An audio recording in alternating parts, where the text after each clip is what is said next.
Bismillahirrahmanirrahim. Our topic is reaction mechanism.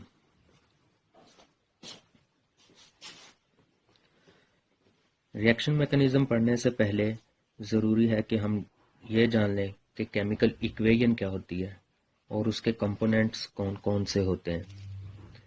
तो सबसे पहले हमारे पास जिस चीज़ का पता होना ज़रूरी है वो है chemical equation.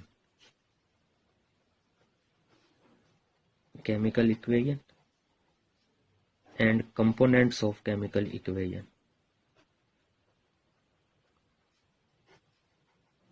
Chemical equation, for example हमारे पास एक रिएक्शन है जिसमें हम कहते हैं कि nitration of benzene,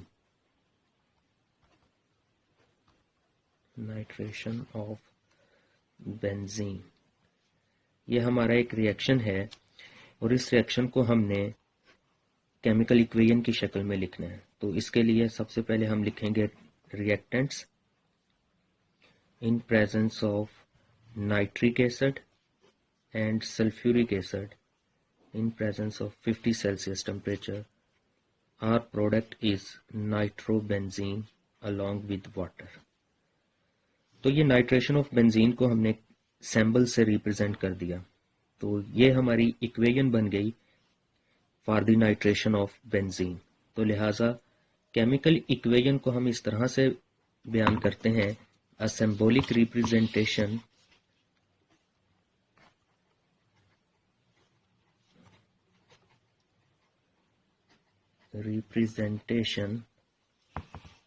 of a reaction, a symbolic representation of a reaction known as chemical equation. Similarly, अगर हमारे पास एक और रिएक्शन है कि हमें हाइड्रोजिनेशन करनी है अनसैचुरेटेड अल्कीन की, अनसैचुरेटेड अल्कीन्स की हाइड्रोजिनेशन करनी है हमें। फॉर एग्जांपल इसमें हम सिंपलेस्ट कंपाउंड लेते हैं ethene, hydrogen, nickel in presence of 450 Celsius we get saturated hydrocarbon.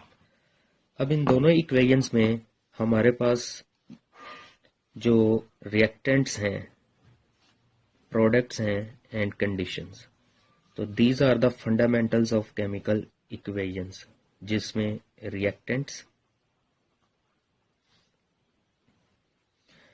Products, condition and reaction sign,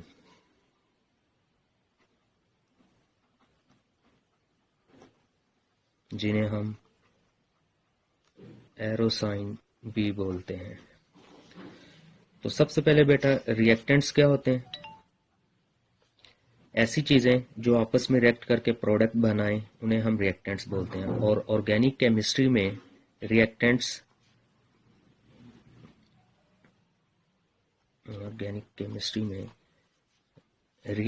are classified into two categories. Reactants may be of two type. एक को हम बोलते हैं substrate और दूसरे को बोलते हैं attacking reagent. What is substrate? A molecule which provides carbon atom for bond formation, known as substrate. यानी कि रिएक्टेंट्स दो तरह के होते हैं। एक होता है सबस्ट्रेट, एक ऐसा ऑर्गेनिक कंपाउंड जो नई बॉन्ड बनाने के लिए हमें कार्बन एटम प्रोवाइड करता है, उसे हम सबस्ट्रेट बोलते हैं। और दूसरी चीज होती है अटैकिंग न्यूक्लियोफाइल। अटैकिंग न्यूक्लियोफाइल क्या होती है? अ species which provides lone pair of electron to organic compound, या फिर a species which takes away pair of electron from organic compound। अब एक ऐसी स्पीशीज जो ऑर्गेनिक कंपाउंड को loan pair of electron provide करती है, that termed as nucleophile। A species which takes away pair of electron from organic compound, that will termed as electrophile। It means that के organic compound के reactions जो होते हैं उनमें दो तरह की चीजें अटैक कर सकती हैं। एक वो चीज जो lone pair of electron provide करती है, और एक वो चीज जो lone pair of electron take up करती है फ्रॉम ऑर्गेनिक कंपाउंड। अभी जो हमने एग्जांपल्स डिस्कस की, इसमें अगर हम देखा जाए तो ये एडिशन रिएक्शन था, that is a addition reaction, जिसमें पाई बॉन्ड ब्रेक हो रहा है, सिग्मा बॉन्ड बन रहा है। और दूसरा सब्स्टिट्यूशन रिएक्शन है, सब्स्टिट्यूशन रिएक्शन। और इस सब्स्टिट्यूशन रिएक्शन में क्या है कि जो नाइट्रोनियम आइन है, this one nitronium ion, that takes the pair of electron from benzene ring and generate a intermediate. For example, अगर हम नाइट्रेशन ऑफ बेंजीन का मैकेनिज्म ड्रा करते हैं तो उसमें हमारे पास नाइट्रोनियम आइन बनता है, और nitronium ion takes the pair of electron from benzene to generate intermediate, this one. इस रिएक्शन में जो हमारे पास नाइट्रोनियम आइन है, दैट इज अ इलेक्ट्रोफाइल। क्योंकि इस रिएक्शन इंटरमीडिएट में बेंजीन की स्टेबिलिटी लॉस्ट हो चुकी है, तो बेंजीन अपनी स्टेबिलिटी रीगेन करने के लिए जो हमारे पास बेस हाइड्रोक्साइड होगी वो इसके ऊपर अटैक करके बेंजीन की स्टेबिलिटी को मीट करेगा, जिससे स्टेबल नाइट्रोबेंजीन और अलोंग विद वाटर हमारा रिएक्शन कंप्लीट हो जाएगा। तो मीन्स टू से डैट कि जब रिएक्शन होते हैं ऑर्गेनिक केमिस्ट्री में तो दो तरह के रिएजेंट हो सकते हैं हमारे पास। एक वो वाला जो lone pair of electron withdraw करता है बेंजीन रिंग से या ऑर्गेनिक कंपाउंड से, और दूसरा वो जो lone pair of electron provide करता है ऑर्गेनिक कंपाउंड को, जिसे हम न्यूक्लियोफाइल बोलते हैं। उसके बाद रिएजेंट को लिखा कैसे जाता है? केमिकल इक्वेशन में जो रिएक्टेंट्स हैं, जिसमें दो तरह की चीजें होती हैं हमारे पास, जैसा कि अभी हमने कहा कि एक हमारे पास होगा सबस्ट्रेट और दूसरा होगा हमारे पास रिएजेंट। इन जनरली जो रिएजेंट्स होते हैं, reagent placed along substrate, reagent, इन दोनों को इकट्ठा लिखा जाता है लेफ्ट साइड केमिकल इक्वेशन में। और बाज दफा रिएजेंट को हम सबस्ट्रेट के साथ लेफ्ट साइड पे लिखने की बजाय ड्रा ऑन रिएक्शन साइन। ये क्यों करते हैं? रिएक्शन साइन के ऊपर क्यों ड्रा करते हैं रिएजेंट को? कि to concentrate starting material, starting material पे कंसंट्रेशन डेवलप करने के लिए हमारे जो रिएजेंट होते हैं हम उनको केमिकल रिएक्शन के केमिकल इक्वेशन साइन के ऊपर भी लिखा जा सकता है। फॉर एग्जांपल, हमारे पास एक कंपाउंड है दिस वन, एसीटोन। इसको हमने रिएक्ट करवाना है मिथाइल मैग्नीशियम ब्रोमाइड, और दूसरी दफा इसको रिएक्ट करवाएंगे hydrolysis number 1 and number 2। The product is tertiary alcohol. अब इस रिएक्शन में हमारा जो रिएजेंट है हमने उसको लेफ्ट साइड पे नहीं लिखा बल्कि रिएक्शन साइन के ऊपर लिख दिया। अब साथ में नंबरिंग प्लेस करने का मकसद क्या होता है? नंबरिंग प्लेस करने का मकसद ये होता है कि अगर कोई सिक्वेंशियल रिएक्शन हो रहा है, मोर देन वन रिएक्शन हो रहा है जिसमें हमने इंटरमीडिएट को शो नहीं करना होता, तो फिर हम क्या करते हैं कि उन रिएजेंट को नंबरिंग कर देते हैं ताकि क्लियर हो सके कि कौन सा रिएजेंट पहले अटैक कर रहा है। तो लिहाजा अगर इस रिएक्शन का हम मैकेनिज्म ड्रा करेंगे तो हमारे पास एसीटोन है, इसका फर्स्ट रिएक्शन जो होगा मिथाइल मैग्नीशियम ब्रोमाइड जो कि ग्रिग्नार्ड रिएजेंट है, जो इस इलेक्ट्रोफिलिक कार्बन के ऊपर अटैक करेगा और बॉन्ड शिफ्ट करेगा ऑक्सीजन पे, O negative CH3 methyl group. क्योंकि ये मैग्नीशियम पार्ट पॉजिटिव पार्ट रह गया तो ये इस मैग्नीशियम ब्रोमाइड के साथ आके ऐड हो गया। That is the first step, step 1। उसके बाद स्टेप 2 में क्या होगा कि ये वाला जो हमारे पास वाटर है ये इस इंटरमीडिएट की हाइड्रोलिसिस करेगा और हमारा फाइनल प्रोडक्ट जनरेट हो जाएगा, plus H2O, we get CH3 OH CH3 and CH3, साथ में इनऑर्गेनिक साइड प्रोडक्ट ऑब्टेन होगा। तो दैट इज आवर प्रोडक्ट। तो कंपोनेंट्स ऑफ केमिकल इक्वेशन में हमारा जो फर्स्ट कंपोनेंट होता है दैट इज अ रिएक्टेंट, और जो रिएक्टेंट होते हैं वो दो तरह के हो सकते हैं कि उनमें एक सबस्ट्रेट होता है और एक रिएजेंट होता है। सबस्ट्रेट कौन सा होता है? एक ऐसा ऑर्गेनिक कंपाउंड होता है जो बॉन्ड बनाने के लिए कार्बन एटम प्रोवाइड करेगा, और जो अटैकिंग रिएजेंट होता है वो दो तरह का हो सकता है, न्यूक्लियोफाइल हो सकता है या फिर इलेक्ट्रोफाइल हो सकता है। अगर हम फ्री रेडिकल मैकेनिज्म की बात करते हैं तो फ्री रेडिकल मैकेनिज्म, तो इसमें समटाइम्स हमारे पास फ्री रेडिकल्स जनरेट होते हैं which are also attacking reagents। For example हमारे पास क्लोरीन गैस है, इन प्रेजेंस ऑफ हीट और sunlight that will generate chlorine free radical, and this chlorine free radical will attack on methyl free radical to generate CH3Cl। It is also possible that के 2 methyl group free radical can generate this one। तो means conclusion क्या करेंगे हम इस सारी discussion की कि organic reaction में जो रिएजेंट होते हैं that are of 3 type. They may be electrophile, nucleophile और फ्री रेडिकल।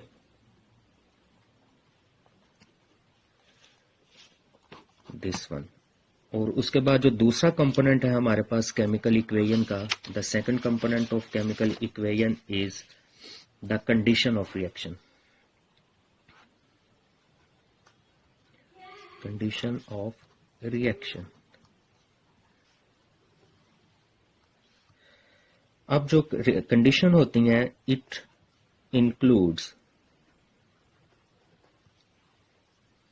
सॉल्वेंट, ये सॉल्वेंट हो सकता है, टेम्परेचर हो सकता है, प्रेशर हो सकता है,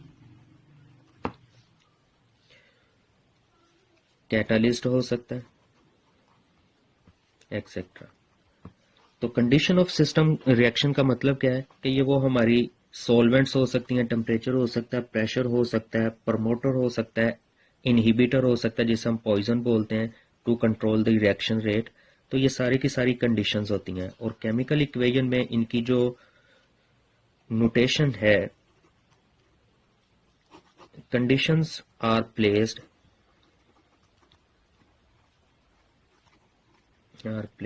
ऑन एरो साइन। किसी भी रिएक्शन की जो कंडीशंस होती हैं उन्हें हम एरो साइन के ऊपर प्लेस करते हैं, जैसा कि अभी हमने एग्जांपल्स भी की, फर्दर एग्जांपल हम कर रहे हैं। फॉर एग्जांपल हमारे पास साइक्लोहेक्सीन है, इसमें हमने ब्रोमीन को ऐड करना है, तो ब्रोमीन ऐड की जा सकती है in presence of CCl4 and heat. Our product is cyclohexene, और इस रिएक्शन में जो CCl4 और हीट है that is a condition. Similarly अगर हमारे पास कोई और कंपाउंड है जिसमें हम फॉर एग्जांपल इथाइन है हमारे पास, इसमें हमने वाटर को ऐड करना है, तो इन presence of acids that will generate CH O and H resonance contributing structure की वजह से ये अपने आप को रीअरेंज कर लेता है, डेट इज एसिटाल्डिहाइड। तो कंडीशन ऑफ रिएक्शन के बाद जो थर्ड हमारा कंपोनेंट बनता है केमिकल इक्वेशन में, डेट इज रिएक्शन एरोज या एरो साइन। एरो साइन में हमारे पास डिफरेंट टाइप के एरोज हम ड्रा करते हैं केमिकल इक्वेशन में, जिनमें जो सबसे मोस्ट कॉमन है डेट इज अ एरो। उसके बाद है डबल एरो साइन, उसके बाद है double headed arrow, curved arrow, fish hook arrow. इसमें अगर हम इन साइन के नेम करेंगे तो this sign is known as reaction arrow, और इनको क्या बोलेंगे, double reaction arrow. Double headed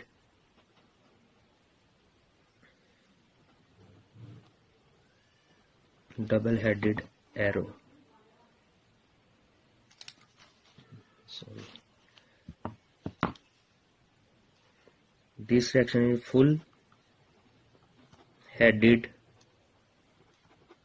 curved arrow and half headed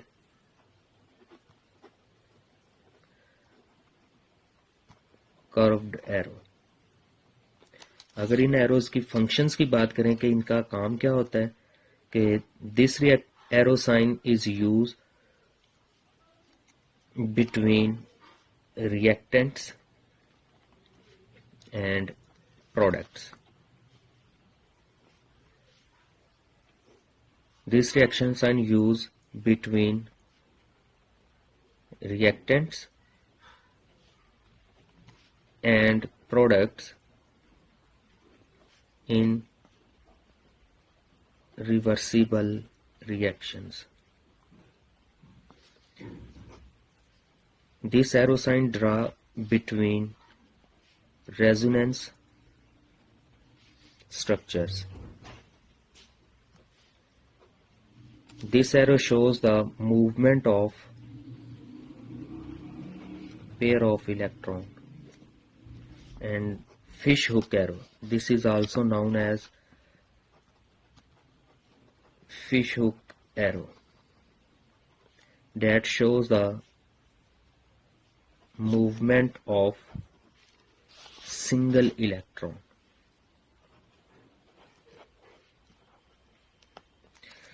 And again, the third component of chemical equation is arrow sign, and different type of arrows used in the chemical equation, जिनको हमने अभी name और उनके functions को describe किया। और जो last component होता है that is a products. Last component of chemical equation are product. The new chemicals generate in chemical reactions. New chemicals are compounds produced in a reaction are termed as product। तो बेटा ये basic components हैं chemical equation के, जो हम reaction में इस्तेमाल करते हैं। होप सो कि ये आपको फायदेमंद होंगे। इससे जो नेक्स्ट हमारा लेक्चर होगा, that is the reactions and types of reaction, and then we will discuss the mechanism of reaction।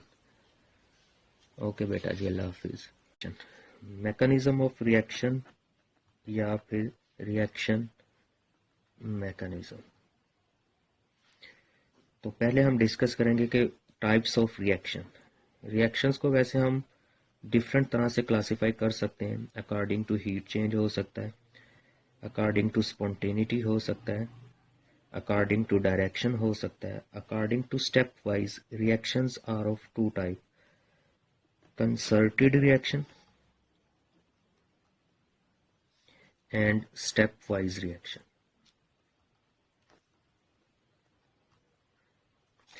What is concerted reaction? A reaction completed in one step, known as concerted reaction. एक ऐसा reaction जो एक ही step में complete हो जाए उसे हम कंसर्टेड रिएक्शन बोलते हैं. इसके बरक्स जो दूसरा रिएक्शन होता है वो स्टेप वाइज. ऐसे रिएक्शन जो मोर देन वन स्टेप में कंप्लीट हो उन्हें हम स्टेप वाइज रिएक्शन बोलते हैं. अब जो रिएक्शन मैकेनिज्म है वो हमें यही चीज डिस्कस करने में मदद देता है कि एक रिएक्शन कितने स्टेप्स में कंप्लीट होता है.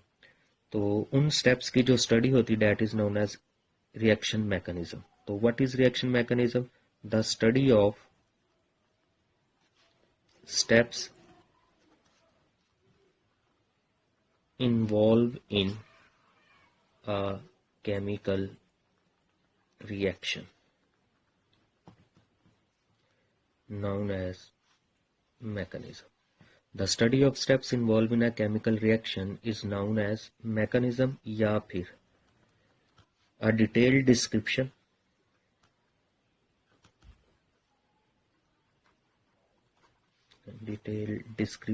of how bonds are broken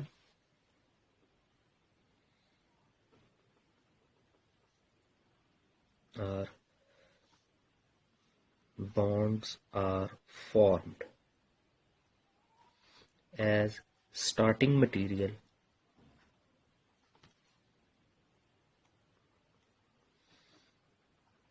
converted into products known as mechanism. A detailed description of how bonds are broken. एक रिएक्शन में बॉन्ड कैसे टूटते हैं एंड बॉन्ड्स आर फॉर्म्ड, और नए बॉन्ड कैसे बनते हैं. जैसे ही एक स्टार्टिंग मटेरियल रिएक्टेंट प्रोडक्ट में बदलता है तो उसकी डिटेल डिस्क्रिप्शन, बॉन्ड के टूटने का अमल और बॉन्ड बनने के अमल की डिटेल डिस्क्रिप्शन जो होती है वो हमारा मैकेनिज्म कहलाता है. इट मीन्स डैट मैकेनिज्म में हमारे पास दो चीजें होगी. एक होगी bond cleavage, broken bond cleavage. One is bond formation. No matter how many steps are involved, the main concern is the study of bond cleavage and bond formation. And bond cleavage occur by two methods. One is heterolysis and other is homolysis. What is heterolysis? It can be described by two ways. The unequal distribution of electron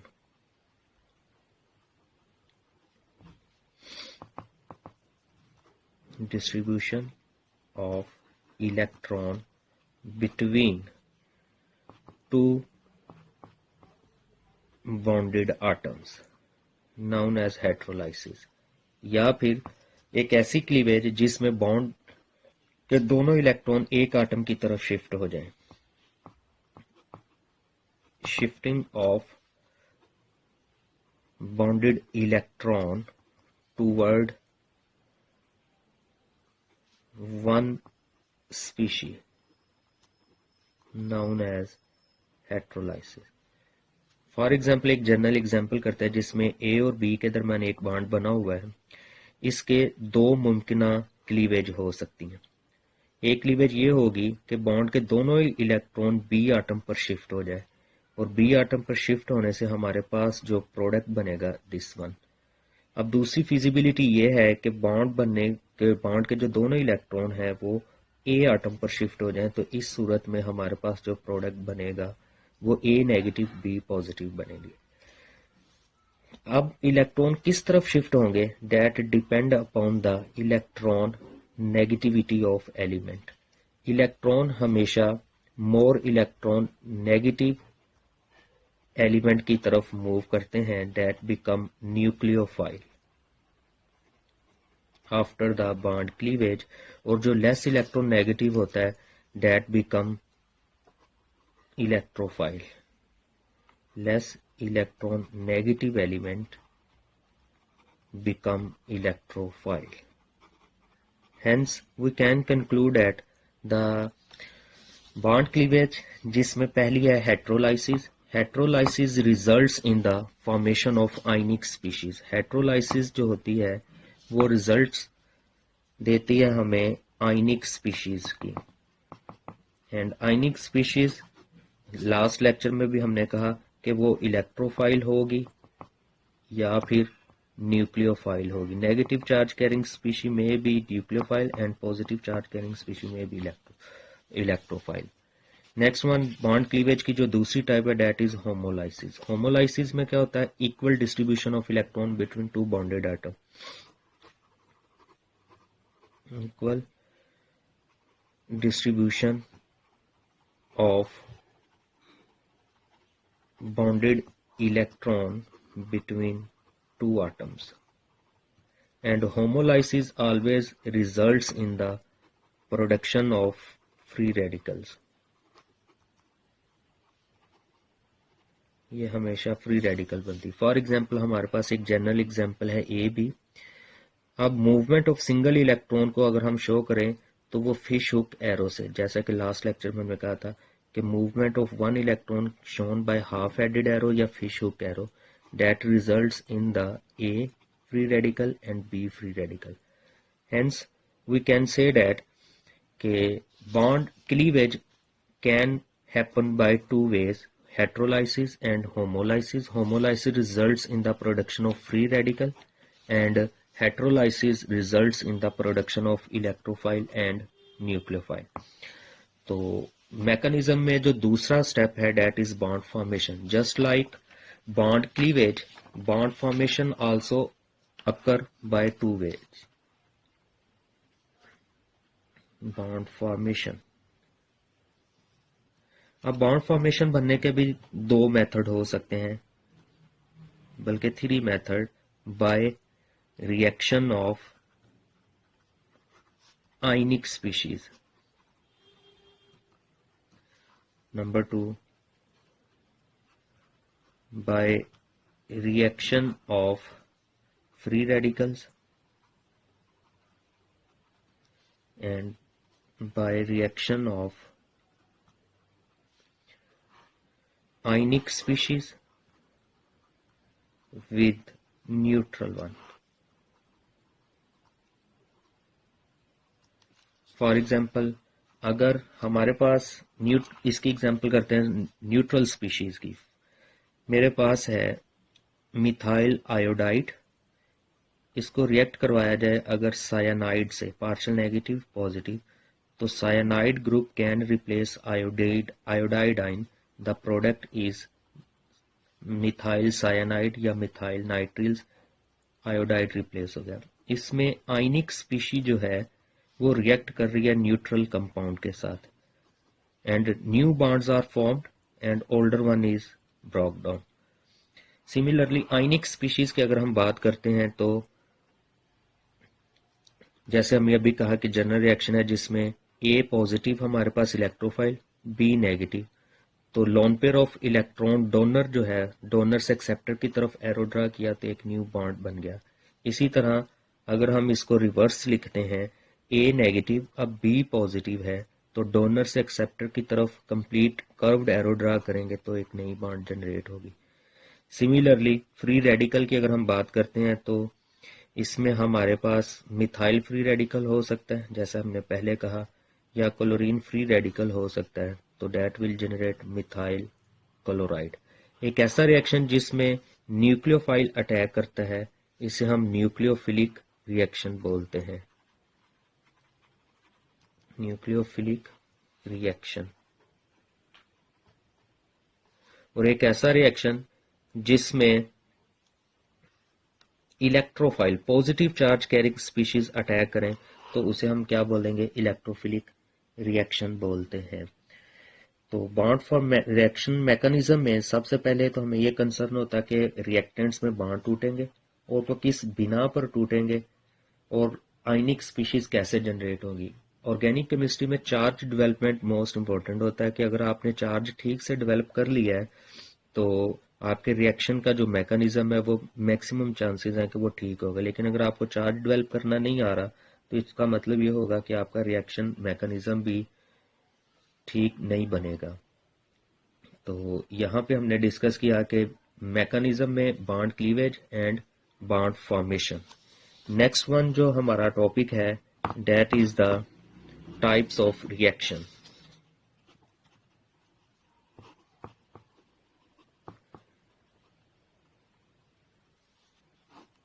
types of reaction on the basis of attacking species. Attacking species की लिहाज से organic chemistry में जो most common reactions हैं वो nucleophilic reactions हो सकते हैं,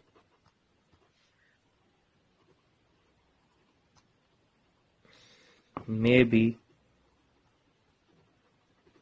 electrophilic reaction,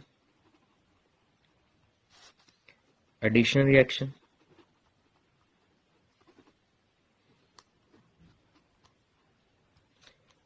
elimination reaction,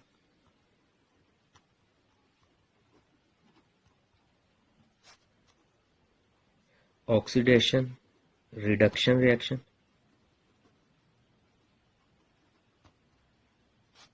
and pericyclic reaction.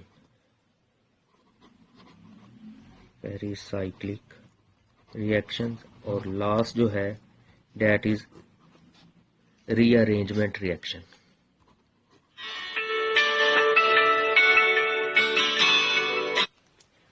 Rearrangement reactions.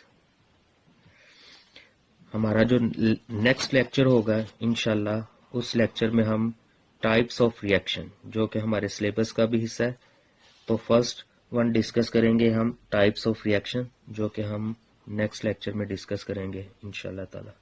Hope so कि you will understand this lecture. Okay जी, अल्लाह हाफिज।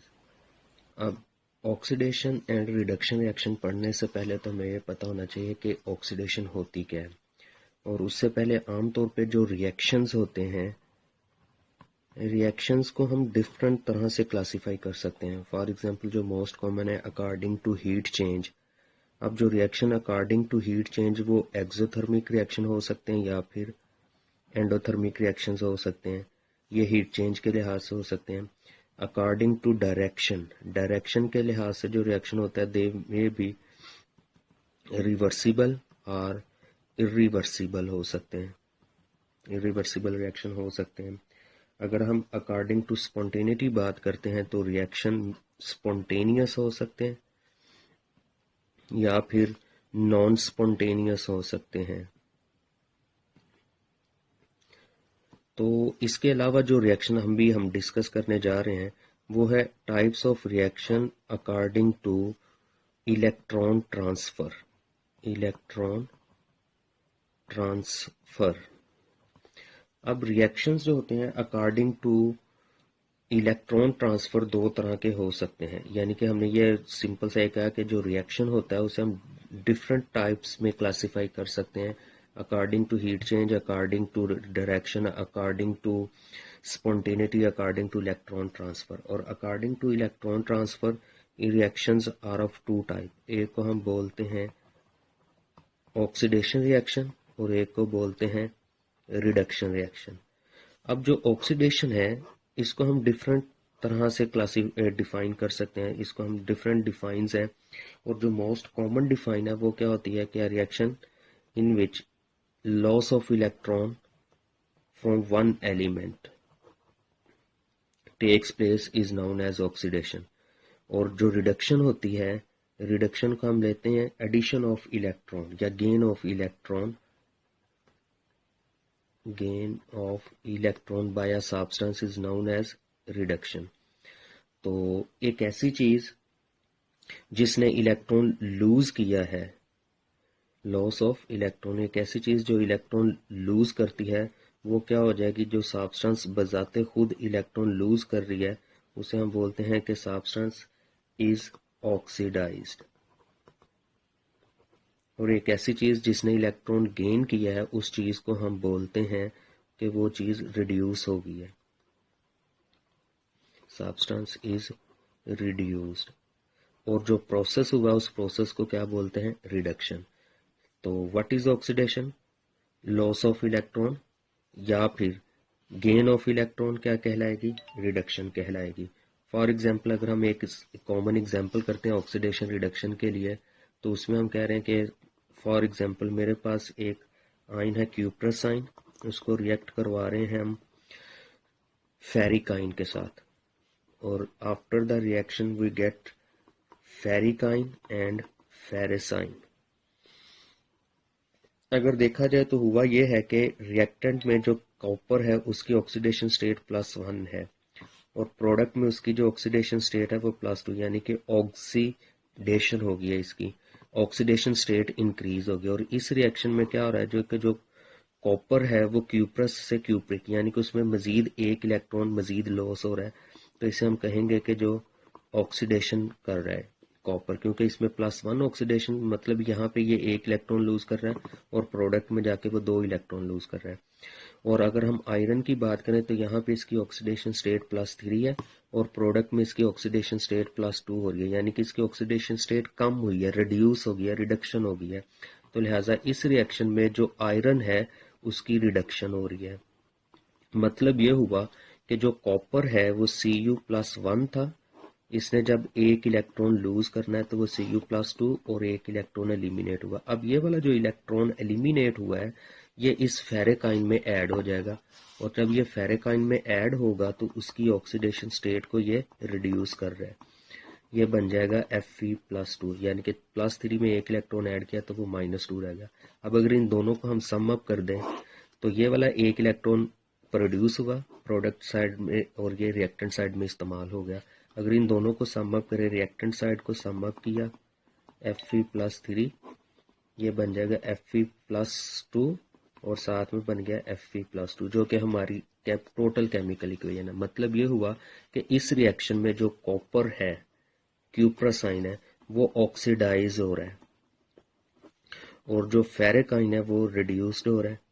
इसका मतलब ये हुआ कि एक एलिमेंट ने इलेक्ट्रॉन लूज किया, जो दूसरे एलिमेंट ने इलेक्ट्रॉन टेक अप कर लिया है। तो ऐसे रिएक्शन जिसमें एक एलिमेंट से इलेक्ट्रॉन निकल कर दूसरे एलिमेंट में ऐड हो जाए, तो ऐसे रिएक्शन को हम ऑक्सीडेशन रिडक्शन रिएक्शन बोलते हैं। यानी कि अकॉर्डिंग टू इलेक्ट्रॉन ट्रांसफर, अगर इलेक्ट्रॉन के ट्रांसफर की बात करते हैं तो ऑक्सीडेशन और रिडक्शन होगी। तो इस रिएक्शन में जो हमारे पास कॉपर है Cu+1 क्यूप्रस आयन जिसे हम बोलते हैं, ये रिड्यूसिंग एजेंट हो गया, और जो आयरन है इसे हम कहेंगे कि ये हमारा ऑक्सीडाइजिंग एजेंट है। अगर हम इनकी डिफाइन की बात करते हैं तो oxidising agent are substance which have tendency to lose electron, substance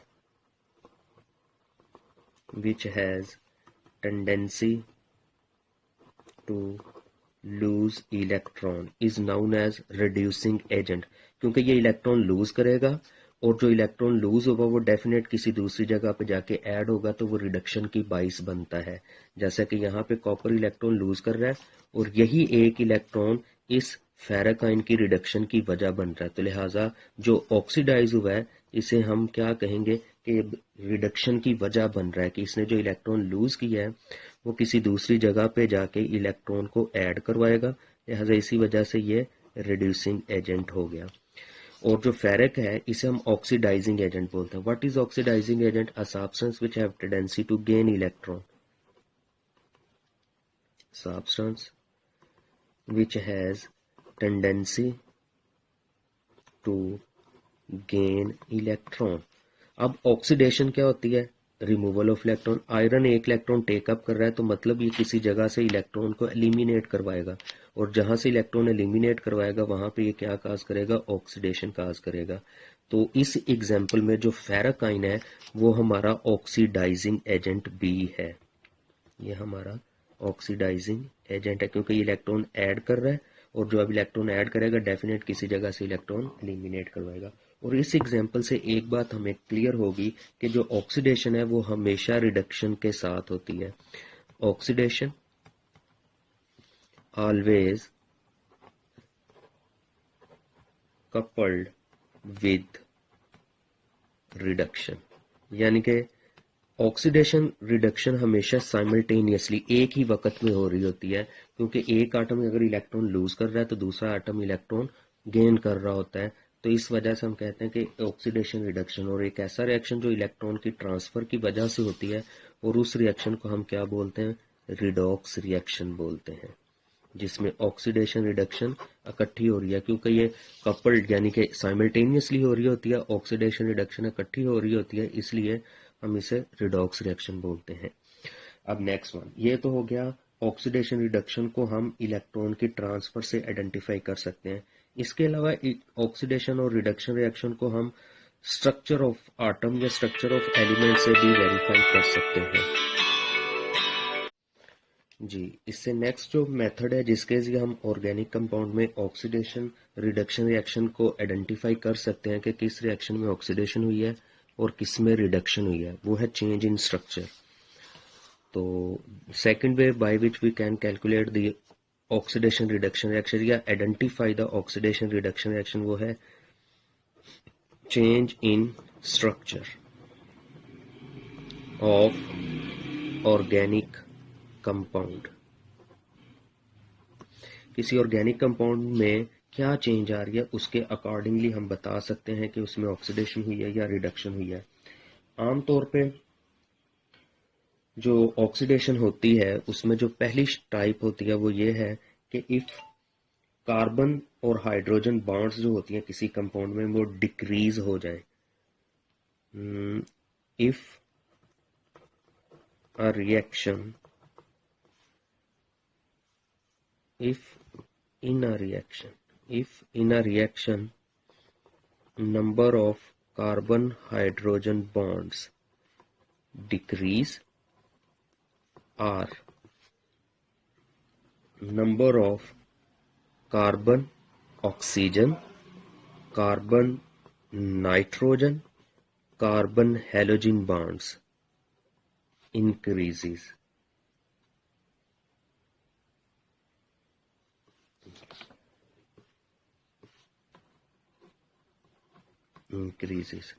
if in a reaction number of carbon hydrogen bond decreases or number of carbon oxygen bond, carbon nitrogen bond and carbon oxygen bond increases, ऐसे reactions में हम बोलते हैं कि oxidation हो रही है।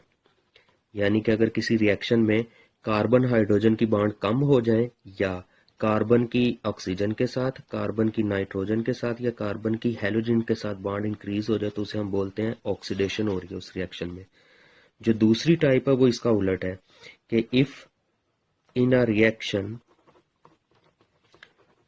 Number of carbon hydrogen bonds increase, यानी कि कार्बन और हाइड्रोजन की बॉन्ड इंक्रीज हो जाए, या फिर number of carbon oxygen, carbon nitrogen, carbon halogen bonds decrease हो जाए, तो ऐसे रिएक्शंस में रिडक्शन हो रही होती है। तो मतलब ये हुआ कि ना सिर्फ इलेक्ट्रॉन के ट्रांसफर से हम अंदाजा लगा सकते हैं कि रिएक्शन में ऑक्सीडेशन रिडक्शन हो रही है, इसके अलावा हम स्ट्रक्चर को वेरीफाई करके, स्ट्रक्चर को देख के भी बता सकते हैं कि इसमें ऑक्सीडेशन हुई है या रिडक्शन हुई है। अगर किसी ऑर्गेनिक कंपाउंड में कार्बन हाइड्रोजन बॉन्ड्स कम हो जाएं, इसके बदले कार्बन की ऑक्सीजन के साथ, नाइट्रोजन के साथ या हेलोजन के साथ बॉन्ड इंक्रीज हो जाए तो उसमें ऑक्सीडेशन हो गई। अगर कार्बन हाइड्रोजन बॉन्ड बढ़ जाएं, ज्यादा हो जाएं, और carbon oxygen, carbon nitrogen, halogen की बॉन्ड कम हो जाएं तो इससे क्या होती है, रिडक्शन होती है। फॉर एग्जाम्पल, अब अगर हम एक रिएक्शन कर रहे हैं कि जिसमें हमारे पास एक दिस वन अल्कीन है हमारे पास, अगर हम इसको रिएक्ट करवाते हैं बोरोमीन, एडिशन ऑफ बोरोमीन जिसे हम बोलते हैं, we know that addition of bromine जो है वो आर ग्रुप, एक बोरोमीन और ये आगे दूसरी बोरोमीन। अब इस रिएक्शन में कोई भी कार्बन बोरोमीन बॉन्ड जीरो है, कोई भी नहीं है, लेकिन प्रोडक्ट साइड में एक ये बॉन्ड होगी और एक ये। कार्बन बोरोमीन बॉन्ड्स कितनी है, 2 बॉन्ड्स। इसका मतलब ये हुआ कि number of carbon halogen bond increase अगर हो जाए तो ऐसी रिएक्शन में क्या हो रही होती है, ऑक्सीडेशन हो रही है। मतलब ये हुआ कि addition of bromine to alkene क्या है, ये एक तरह की ऑक्सीडेशन रिएक्शन है। इसी तरह अगर हम एक और रिएक्शन डिस्कस करते हैं जिसमें है हमारे पास एल्डिहाइड है, दिस वन, और इसको हम रिएक्ट करवा रहे हैं इन प्रेजेंस ऑफ क्रोमिक एसिड। अब क्रोमिक एसिड के साथ रिएक्ट करवाने से हमारे पास जो प्रोडक्ट बनता है वो ये है RC डबल बॉन्ड O और H, यानी कि ये ऑक्सीडाइज हो रहा है OH ग्रुप में। अब इसमें अगर देखा जाए तो कार्बन और ऑक्सीजन के नंबर ऑफ बॉन्ड्स कितने हैं, 2 बॉन्ड्स, लेकिन प्रोडक्ट साइड में 2 ये वाले और 1 ये। तो प्रोडक्ट साइड में कार्बन ऑक्सीजन बॉन्ड जो है, कार्बन ऑक्सीजन बॉन्ड है वो 3 हो गए।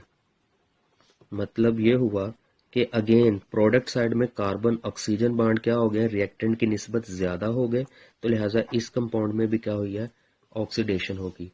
अगर हम तीसरी एक और एग्जांपल करते हैं, अगर हमारे पास कोई अल्कोहल है, ये हमारे पास सेकेंडरी अल्कोहल का एक फार्मूला है और इसको हम रिएक्ट करवा रहे हैं in presence again chromic acid. Chromic acid के साथ रिएक्ट करवाने से it will converted into ketone, alcohol ketone में बदल गया। अब इसमें अगर देखा जाए तो कार्बन और ऑक्सीजन के दरमियान जो बॉन्ड है वो 1 है। कार्बन ऑक्सीजन बॉन्ड कितने हैं, 1 बॉन्ड इन रिएक्टेंट, लेकिन प्रोडक्ट साइड में कितने बॉन्ड हैं, कार्बन और ऑक्सीजन के साथ 2 बॉन्ड्स हैं। इसका मतलब ये हुआ कि कार्बन और ऑक्सीजन में 2 बॉन्ड्स हैं। इसका मतलब रिएक्टेंट की निस्बत प्रोडक्ट में number of carbon oxygen bond increase हो गए, तो लिहाजा इसमें भी क्या हो रही है, ऑक्सीडेशन हो रही। तो मतलब ये हुआ कि यहाँ पे कार्बन और हाइड्रोजन की बॉन्ड 1-1 थी, लेकिन हेलोजन की बॉन्ड कोई नहीं थी। तो किसी भी कंपाउंड में अगर कार्बन की ऑक्सीजन के साथ, कार्बन की नाइट्रोजन के साथ या कार्बन की हेलोजन के साथ बॉन्ड इंक्रीज हो जाए विद रिस्पेक्ट टू रिएक्टेंट, तो उसे हम क्या बोलते हैं कि वो ऑक्सीडाइज हो रहा है। एट द सेम टाइम अगर हम रिडक्शन की एग्जांपल करते हैं तो रिडक्शन में यही कंपाउंड, अब हम इनको रिडक्शन की एग्जांपल में करते हैं। फॉर एग्जांपल हमारे पास सबसे पहले है अल्कीन। अगर हम इसकी हाइड्रोजिनेशन करते हैं इन presence of hydrogen, platinum and charcoal, तो इससे क्या हो जाएगा कि जो हमारे पास प्रोडक्ट बन रहा है वो है दिस वन, CH2CH2R। अब इसमें देखें कि कार्बन हाइड्रोजन की बॉन्ड कितनी है, 1 एंड 1, 2 बॉन्ड्स हैं इसमें कार्बन और हाइड्रोजन की, लेकिन प्रोडक्ट साइड में देखें 2 ये और 2 ये, टोटल 4 बॉन्ड्स होगी। तो कार्बन हाइड्रोजन बॉन्ड्स कितनी होगी, 4 बॉन्ड्स होगी हमारे पास। तो एक ऐसा रिएक्शन जिसमें कार्बन हाइड्रोजन की बॉन्ड इंक्रीज हो जाए विद रिस्पेक्ट टू रिएक्टेंट, तो उसे हम क्या बोलते हैं कि उसकी रिडक्शन हो रही है। सिमिलरली अगर हमारे पास एल्डिहाइड है, दिस वन, ये हमारे पास एल्डिहाइड है और इसे सोडियम बोरोहाइड्राइड के साथ रिएक्ट करवाया जाए और फिर इसकी हाइड्रोलिसिस करवाई जाए, तो हमारे पास जो प्रोडक्ट बनता है वो बनेगा प्राइमरी अल्कोहल। अब इसमें देखें कि कार्बन और ऑक्सीजन की कितनी बॉन्ड है, carbon oxygen atom has 2 bonds in reactant side, लेकिन प्रोडक्ट साइड में कितनी रह गई हैं, 1 बॉन्ड रहेगी। कार्बन ऑक्सीजन बॉन्ड जो है वो 1 बॉन्ड होगी। तो कार्बन ऑक्सीजन बॉन्ड का डिक्रीज होना विद रिस्पेक्ट टू रिएक्टेंट वो क्या कहलाएगा, रिडक्शन कहलाता है। इसी तरह अगर हम किसी और कंपाउंड की कीटोन की बात करते हैं, अल्कोहल के बाद हमारे पास अगर एक कीटोन है और इसको हम हाइड्राजीन की मौजूदगी में बेस और हीट, जिसे हम वुल्फ किश्नर रिडक्शन भी बोलते हैं, वुल्फ किश्नर रिडक्शन में हमारे पास जो प्रोडक्ट बनेगा, अगेन ये वाला जो कार्बोनाइल ग्रुप है वो कन्वर्ट हो जाता है मिथाइलिन ग्रुप में। तो कार्बन ऑक्सीजन बॉन्ड्स कितने थे इसमें, कार्बन ऑक्सीजन बॉन्ड 2 है, लेकिन प्रोडक्ट साइड में कार्बन ऑक्सीजन बॉन्ड 0 हो गया। तो मतलब कार्बन ऑक्सीजन बॉन्ड का कम होना अगेन क्या कहलाता है, रिडक्शन कहलाता है। तो ये दूसरा तरीका हो गया जिसके जरिए हम ये बता सकते हैं कि किसी कंपाउंड में ऑक्सीडेशन हो रही है या रिडक्शन हो रही है by the change in structure.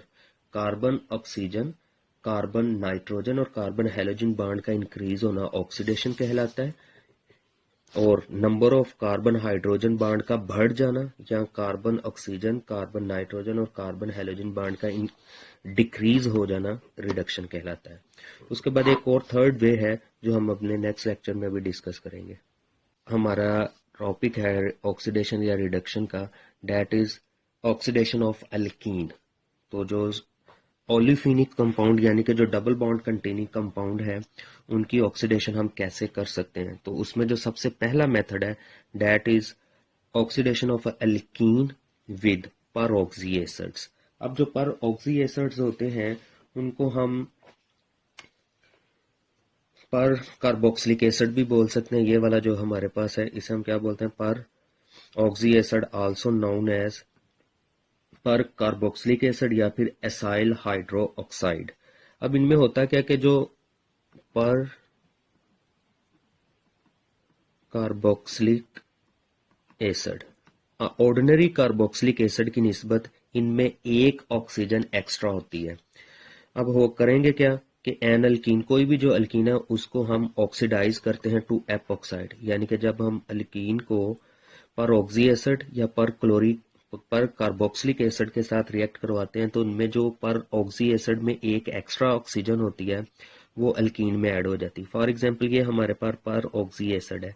अब इसमें ये वाली जो ऑक्सीजन है जो कि हाइड्रोजन के साथ ऐड है, ये एक्स्ट्रा ऑक्सीजन क्या होती है कि ये इस डबल बॉन्ड में ऐड हो जाती है, जिसके नतीजे में हमारे पास एप ऑक्साइड बनता है, एप ऑक्साइड जनरेट हो जाता है। The overall reaction is the transfer of oxygen atom from peroxy acid of to alkene. अब ये पर ऑक्सी एसिड में से जो ऑक्सीजन आ रही है वो होती कौन सी है, जो हाइड्रोजन और ऑक्सीजन के दरमियान ऑक्सीजन आटम होता है ये शिफ्ट हो जाती है इस डबल बॉन्ड में, और डबल बॉन्ड में जब वो ऐड होगी तो definitely we get app oxide.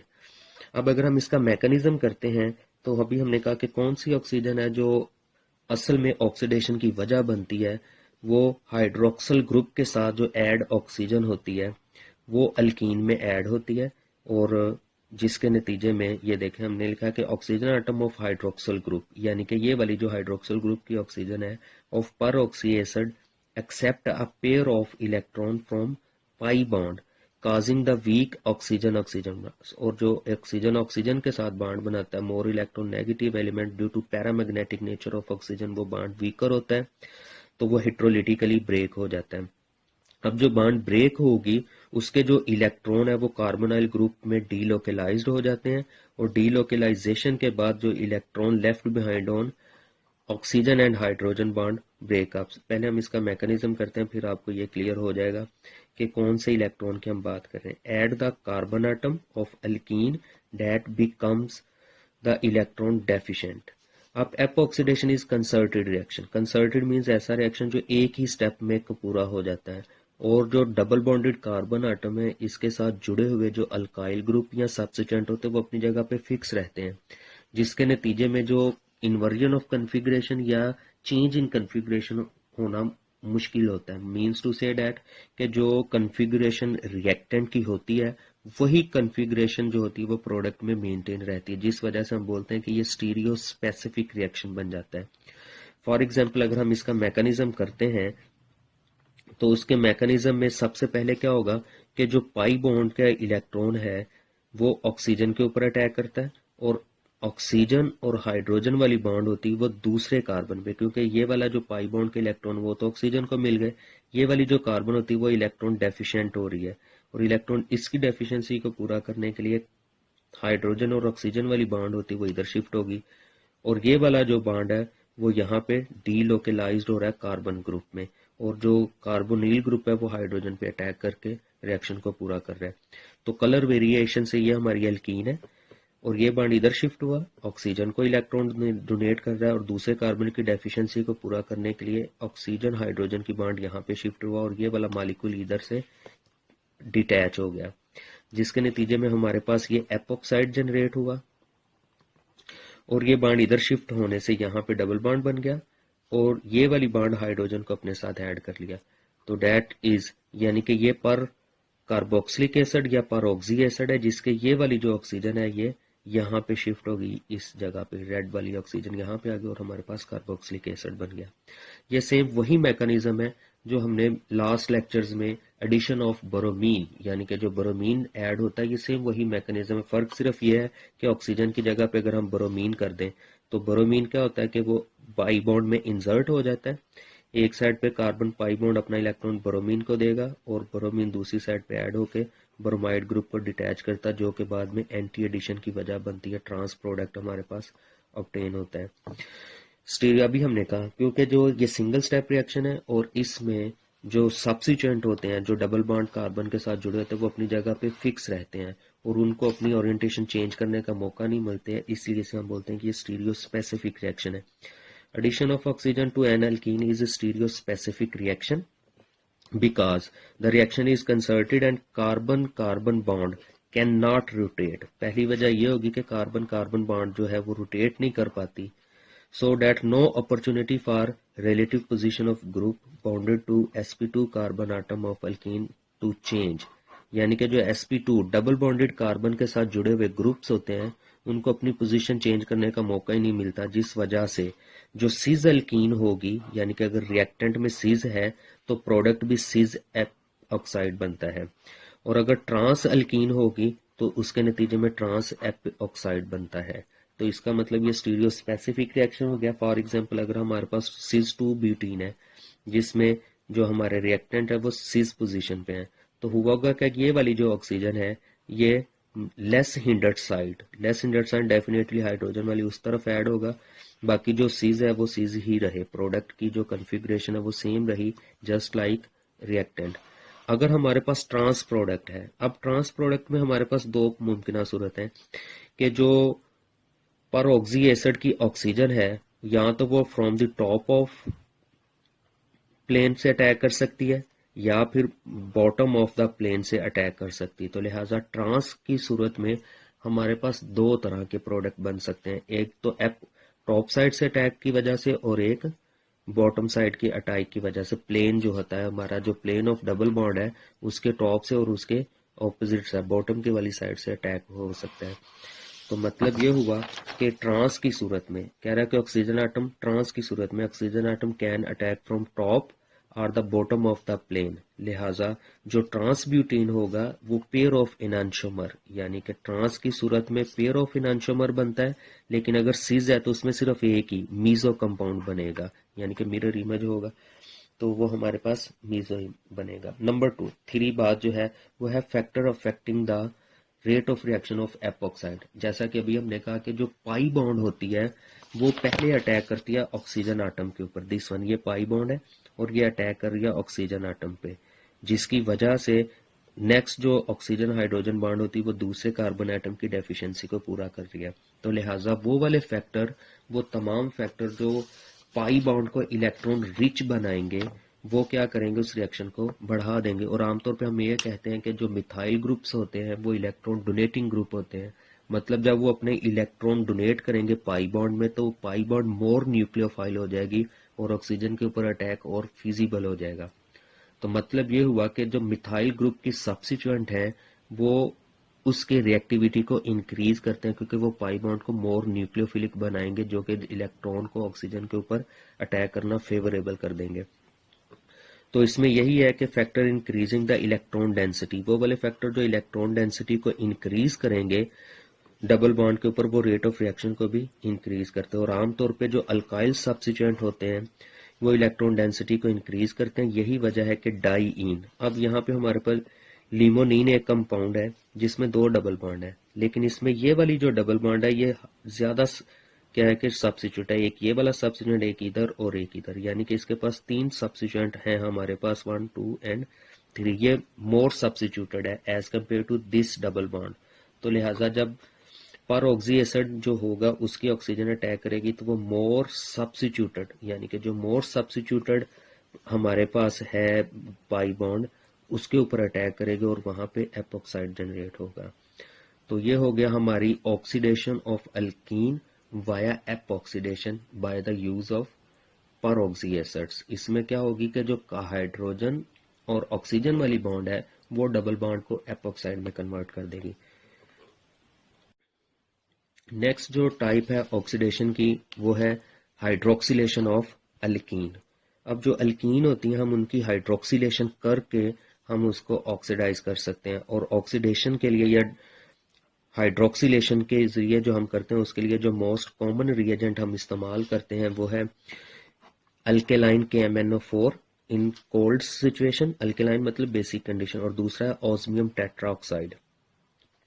N alkene can be oxidise to 1,2-डाइयोल। 1,2-डाइयोल जिसे हम विस्मल डाइयोल भी बोलते हैं, वो KMnO4 के जरिए या फिर ऑस्मियम टेट्राऑक्साइड की मदद से हम उसको 1,2-डाइयोल यानी कि में कन्वर्ट कर सकते हैं। अब यहाँ पे देखें, कार्बन हाइड्रोजन की बाड एक और कार्बन हाइड्रोजन की बाड एक। अब प्रोडक्ट साइड में कार्बन ऑक्सीजन बाड इंक्रीज हो गया, और ऐसा रिएक्शन जिसमें कार्बन ऑक्सीजन बाड इंक्रीज हो जाए वो ऑक्सीडेशन होती है। इसी तरह ये टर्मिनल अल्कीन है, इसमें भी कार्बन ऑक्सीजन बाड कोई नहीं, लेकिन इसमें 2 कार्बन और ऑक्सीजन बाड इंक्रीज हो गए, तो मतलब ये होगा कि ये दोनों ऑक्सीडेशन रिएक्शन है जिनमें कार्बन ऑक्सीजन बाड इंक्रीज हो रहे हैं by the use of alkaline KMnO4 in cold situation यानी कि लो टेम्परेचर, और osmium tetroxide in presence of hydrogen peroxide. दोनों जो ऑक्सीडाइजिंग एजेंट है हमारे पास, यानी कि हाइड्रोक्सिलेशन के लिए जो हम इस्तेमाल कर रहे हैं alkaline KMnO4 and osmium tetroxide, ये जो दोनों हैं इनका मैकेनिज्म सेम है। क्या मैकेनिज्म सेम है? इनमें साइक्लिक एस्टर बनता है, और जिसकी हाइड्रोलिसिस या फिर हाइड्रोजन पेरोक्साइड की मौजूदगी में जिसको हम डिकम्पोज कर सकते हैं, जिसमें हमारे पास कह रहा है कि both KMnO4 and osmium tetroxide form cyclic intermediate, यानी कि दोनों का मैकेनिज्म सेम है, जिसमें क्या होता है कि साइक्लिक इंटरमीडिएट बनता है when they react with alkene. Reaction occur because, अब रिएक्शन की ड्राइविंग फोर्स क्या है? किसी भी रिएक्शन की ड्राइविंग फोर्स क्या है कि जो मैंगनीज होता है, दोनों high oxidation state, manganese have plus oxidation state and osmium has +8, और पीरियोडिक टेबल में सबसे ज्यादा जो ऑक्सीडेशन स्टेट होती है वो ऑस्मियम की होती है। और high positive oxidation state, positive oxidation state का मतलब है कि ये इलेक्ट्रॉन डेफिशिएंट होते हैं, +7 +8, तो ये अपने इलेक्ट्रॉन की डेफिशिएंसी को पूरा करने के लिए न्यूक्लियोफाइल या डबल बॉन्ड से इलेक्ट्रॉन को इजीली एक्सट्रैक्ट कर सकते हैं, अट्रैक्ट कर सकते हैं, जिस वजह से यही जो फीचर है high oxidation state of manganese and osmium, ये इस रिएक्शन की ड्राइविंग फोर्स है। अब ये रिएक्शन होगा कैसे, मैकेनिज्म हम इसका स्टडी कर रहे हैं कि सबसे पहले, क्योंकि यहाँ पे अब देखें मैंगनीज +7 ऑक्सीडेशन स्टेट में है, तो लिहाजा ये इलेक्ट्रॉन डेफिशिएंट है। तो इलेक्ट्रॉन डेफिशिएंट में जब अल्कीन अपना पाई इलेक्ट्रॉन ऑक्सीजन को देगा, तो ये वाली जो डबल बॉन्ड है ये मैंगनीज को शिफ्ट होगी और ये साइक्लिक एस्टर जनरेट हो गया। अब ये वाला जो साइक्लिक एस्टर है इसकी हम हाइड्रोलिसिस करेंगे इन presence of water and base hydrolysis जिसे हम बोलते हैं, जिसके नतीजे में यहां से ये मॉलिक्यूल डिटैच होगा और हाइड्रोक्साइड 1,2-डाइऑल जनरेट होगा, और साथ में मैंगनीज डाइऑक्साइड बन रहा है। तो अगेन सिज 1,2 पेंटानोन डाइऑल बन गया, पेंटेन डाइऑल बन गया। अगर हम यही रिएक्शन ऑस्मियम टेट्राऑक्साइड की मौजूदगी में कराते तो सेम, ऑस्मियम है +8 ऑक्सीडेशन स्टेट, तो अल्कीन जो है डाइईन या अल्कीन जिसे हम बोलते हैं वो अपना इलेक्ट्रॉन जो है पाई बॉन्ड का इलेक्ट्रॉन ऑक्सीजन को शिफ्ट करेगा, ऑक्सीजन वाली जो डबल बॉन्ड है वो इलेक्ट्रॉन ऑस्मियम पे ट्रांसफर करेगा, और दूसरी साइड ये वाला जो कार्बन इलेक्ट्रॉन डेफिशिएंट होगा क्योंकि इसका इलेक्ट्रॉन कार्बन को मिल गया, ऑक्सीजन को मिल गया, तो इसकी डेफिशिएंसी पूरी करने के लिए दूसरा ऑक्सीजन आटम अपनी पाई बॉन्ड को शिफ्ट करेगा। तो इन दोनों में देखेंगे ये हमारे पास जो साइक्लिक इंटरमीडिएट बन रहा है, cyclic ester act as intermediate. मतलब ये हुआ कि चाहे potassium dichromate, potassium permanganate या फिर ऑस्मियम टेट्राऑक्साइड, दोनों में जो इंटरमीडिएट कॉमन है, जिसके नतीजे में नेक्स्ट जो हमारे पास डाइऑल बन रहा है बाय हाइड्रोलिसिस, तो that is the hydroxylation of alkyne. तो ये जो हाइड्रोक्सिलेशन ऑफ अल्कीन है, इसकी अगर हम फर्दर ऑक्सीडेशन करें तो फर्दर ऑक्सीडेशन से हमारे पास जो ऑब्टेन होता है that is oxidative cleavage of 1,2-डाइऑल। यानी कि अब तक जो हमने लिखा पढ़ा है वो ये है कि अगर हमारे पास अल्कीन होगी,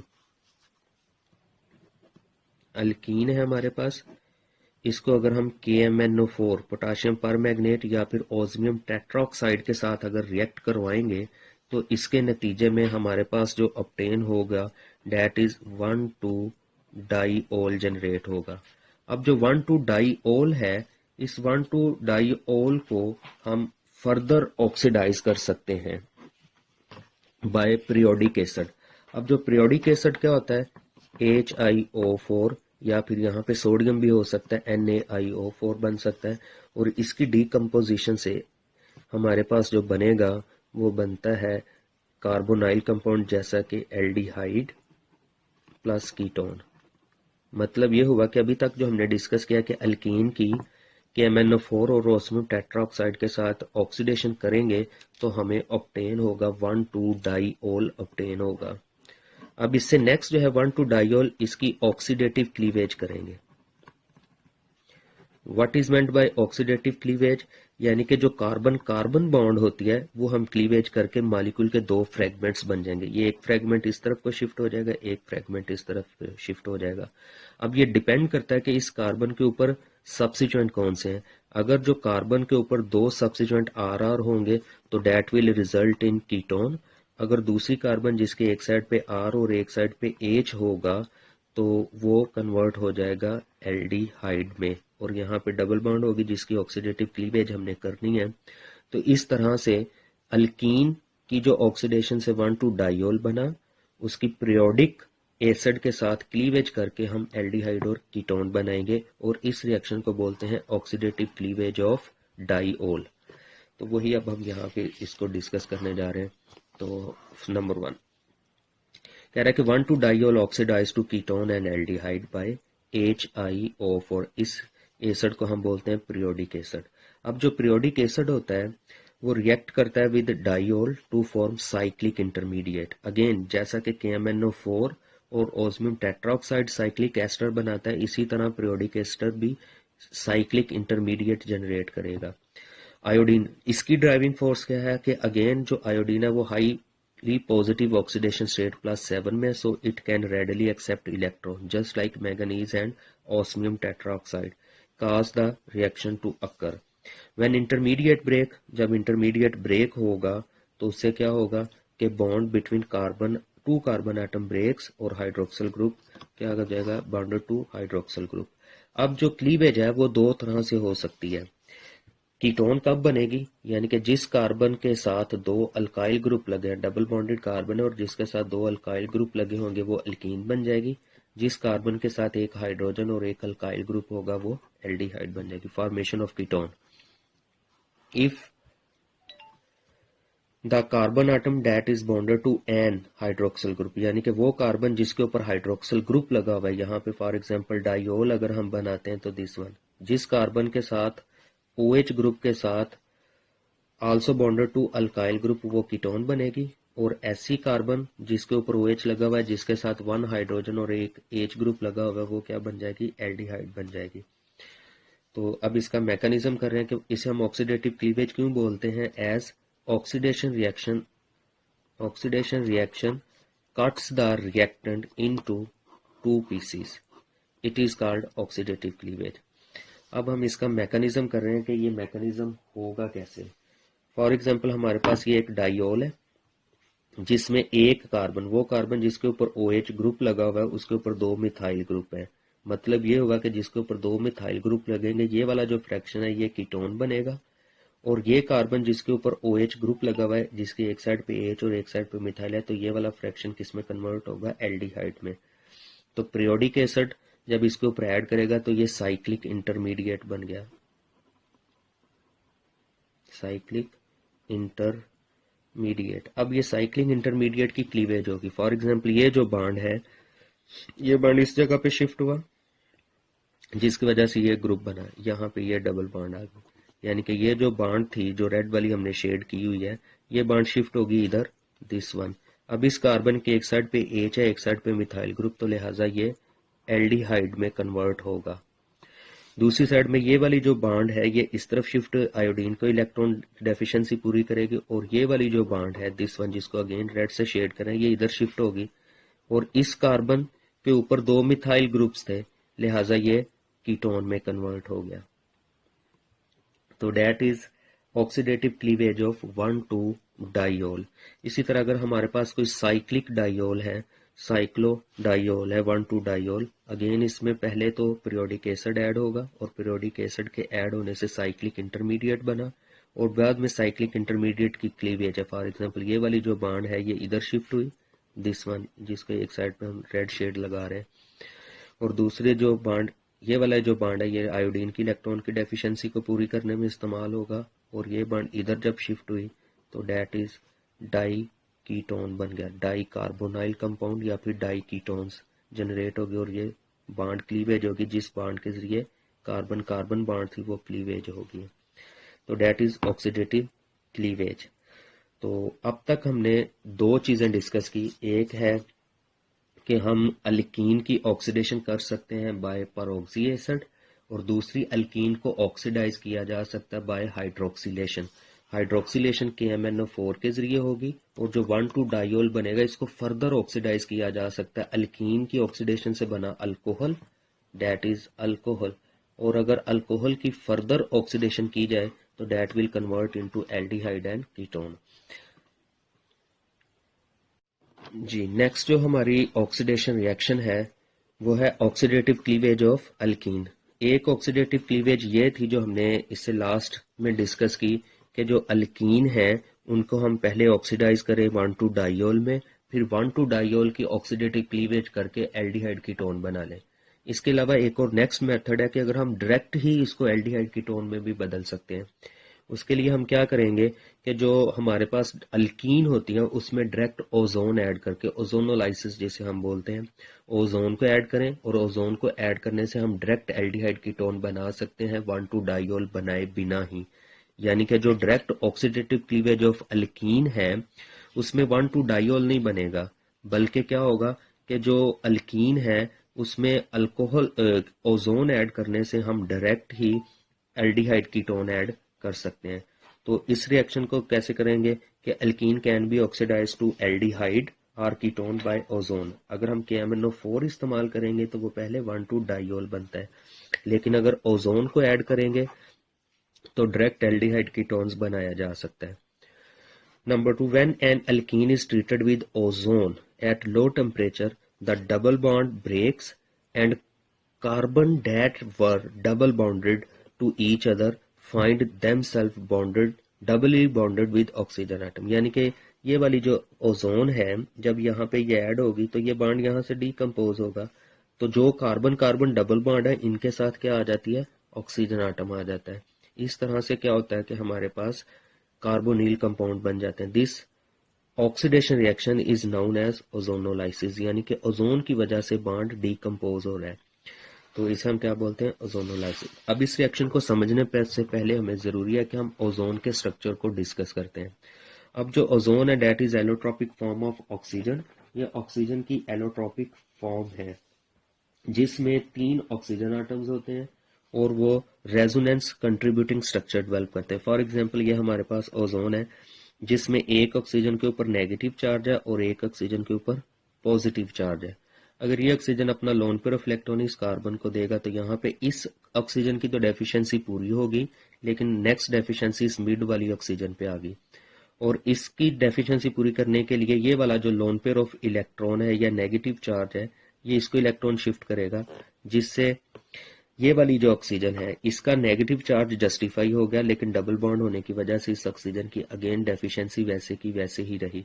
अब इससे क्या होगा कि अगर इसकी डेफिशिएंसी हमने पूरी करनी है तो ये वाली जो ऑक्सीजन है तो ये वाला बॉन्ड इधर शिफ्ट कर देंगे, इस ऑक्सीजन की डेफिशिएंसी पूरी होगी तो दोबारा इस ऑक्सीजन पे डेफिशिएंसी ऑफ इलेक्ट्रॉन आ गई। मतलब क्या हुआ कि नेगेटिव और पॉजिटिव चार्ज भी आप इसको साइमल्टेनियसली शो कर सकते हैं, और या फिर एक साइड पे डबल बॉन्ड और एक साइड पे single bond. That are the resonance contributing structure of ozone.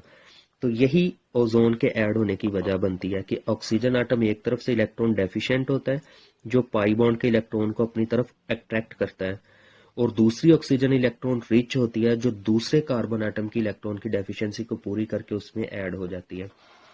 तो mechanism of ozonolysis, ozone and alkene undergo concerted cyclo addition, यानी कि एक ही स्टेप में ओजोन ऐड हो जाती है। Oxygen atom add to the two sp2 carbon atom, sp2 carbon atom मतलब जिनमें डबल बॉन्ड होती है उनमें ऐड हो जाती है सिंगल ही स्टेप में। फॉर एग्जांपल यहाँ पे हम कर रहे हैं कि ये वाली ऑक्सीजन इलेक्ट्रॉन डेफिशिएंट है, ये पाई बॉन्ड के इलेक्ट्रॉन को अपनी तरफ ऐड करके ये बॉन्ड जनरेट कर रही है। एट द सेम टाइम यहाँ पे ये वाला जो लोन पेयर ऑफ इलेक्ट्रॉन है ये इस कार्बन पे शिफ्ट होगा, और इस कार्बन पे शिफ्ट होने से ये जो नेगेटिवली चार्ज ऑक्सीजन है ये इस कार्बन, क्योंकि ये वाली बॉन्ड तो अब इधर शिफ्ट हो जाएगी, इस पे डेफिशिएंसी आ जाएगी, इसकी डेफिशिएंसी को पूरा करने के लिए ये जो नेगेटिव चार्ज ऑक्सीजन एटम ये इसको इलेक्ट्रॉन प्रोवाइड करके ये वाली नई बॉन्ड जनरेट हो जाएंगी, जिसको हम ब्लू से बना देते हैं। यानी कि पहले ये वाली डबल बॉन्ड इस ऑक्सीजन की डेफिशिएंसी पूरी करने के लिए इलेक्ट्रॉन प्रोवाइड कर रही है, ये बॉन्ड बन गई।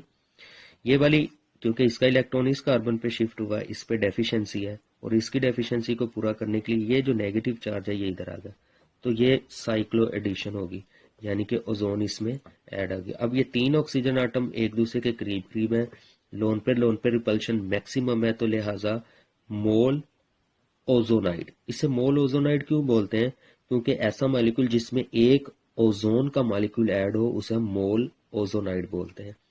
तो ये एक ओजोन का मॉलिक्यूल एल्कीन में ऐड होगा, तो लिहाजा इसे क्या बोलेंगे? मोल ओजोनाइड। एक ऐसा मॉलिक्यूल जिसमें 1 मोल ऑफ ओजोन ऐड हो उसे हम क्या बोलते हैं? मोल ओजोनाइड। अब जो मोल ओजोनाइड है इसमें तीन ऑक्सीजन आटम एक दूसरे के करीब करीब हैं, जिसमें लोन पे रिपल्शन मैक्सिमम है, लिहाजा ये हाईली अनस्टेबल होगा। ये अपने आप को स्टेबल करने के लिए रीअरेंज होगा। कैसे होगा? और यही हमारी ऑक्सीडेटिव क्लीवेज है जिसमें पाई बॉन्ड ब्रेक होगा। अब देखें, अगर ये वाली जो ऑक्सीजन बॉन्ड है, ये वाली जिसको हम रेड पर शेड कर देते हैं, ये वाली जो बॉन्ड है जब ये इस तरफ शिफ्ट होगी, ये बॉन्ड यहां से खत्म हो गया, ये इस कार्बन पे आ गई, एक ब्लू बॉन्ड पहले ही है और ये रेड वाली इधर शिफ्ट होगी। अब ये वाली बॉन्ड इधर आएगी तो इस ऑक्सीजन पे नेगेटिव चार्ज आ गया, और ये इस कार्बन पे जो क्योंकि बॉन्ड ब्रेक हुई है इस पे डेफिशिएंसी आ रही है, तो ये ऑक्सीजन आटम अपना लोन पे इलेक्ट्रॉन इसे देके इस कार्बन की डेफिशिएंसी को पूरा करेगा, जिससे हमारे पास ये वाले दो इंटरमीडिएट बन गए। अब ये कार्बन ऑक्सीजन इलेक्ट्रॉन रिच है और ये इलेक्ट्रॉन डेफिशिएंट है, तो ये ऑक्सीजन अपना नेगेटिव ऑक्सीजन जो है इलेक्ट्रॉन कार्बन को देगी, और कार्बोनिल की डबल बॉन्ड इस कार्बन पे आ गया, हमारे पास ओजोनाइड बन गया। यानी कि मोल ओजोनाइड अपने आप को रीअरेंज करता है, किसमें रीअरेंज करेगा? ओजोनाइड में। दैट इज रीअरेंजमेंट, यानी कि मोल ओजोनाइड रीअरेंज्ड हो गया ओजोनाइड में। अब ये जो ओजोनाइड है under different condition give different products. अब इसको हम बेसिक कंडीशन में भी डिकम्पोज कर सकते हैं और एसिडिक कंडीशन में भी डिकम्पोज कर सकते हैं। तो अंडर रिड्यूसिंग कंडीशन, अगर रिड्यूसिंग कंडीशन में हम ओजोनाइड, ये जो हमारे पास ओजोनाइड बना है इसको हम बेसिक कंडीशन में रिड्यूसिंग कंडीशन में कर रहे हैं। If ozonide cleaved under in presence of reducing agent such as zinc, dimethyl sulphide. Zinc या डाइमिथाइल सल्फाइड की मौजूदगी में अगर हम ओजोनाइड को डिकम्पोज करेंगे, तोड़ेंगे, the product will be ketone and aldehyde.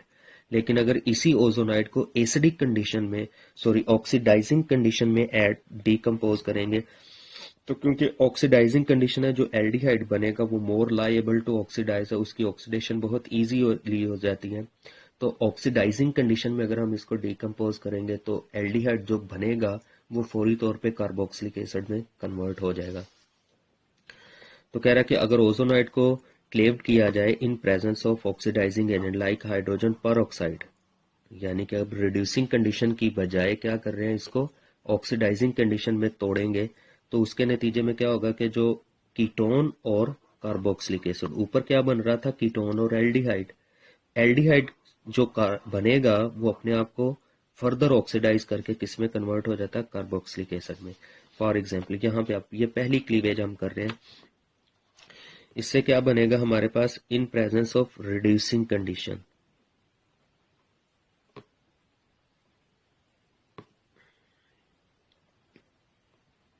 Reducing condition, इसके नतीजे में हमारे पास एक कीटोन बन रही है और एक एल्डिहाइड बन रहा है।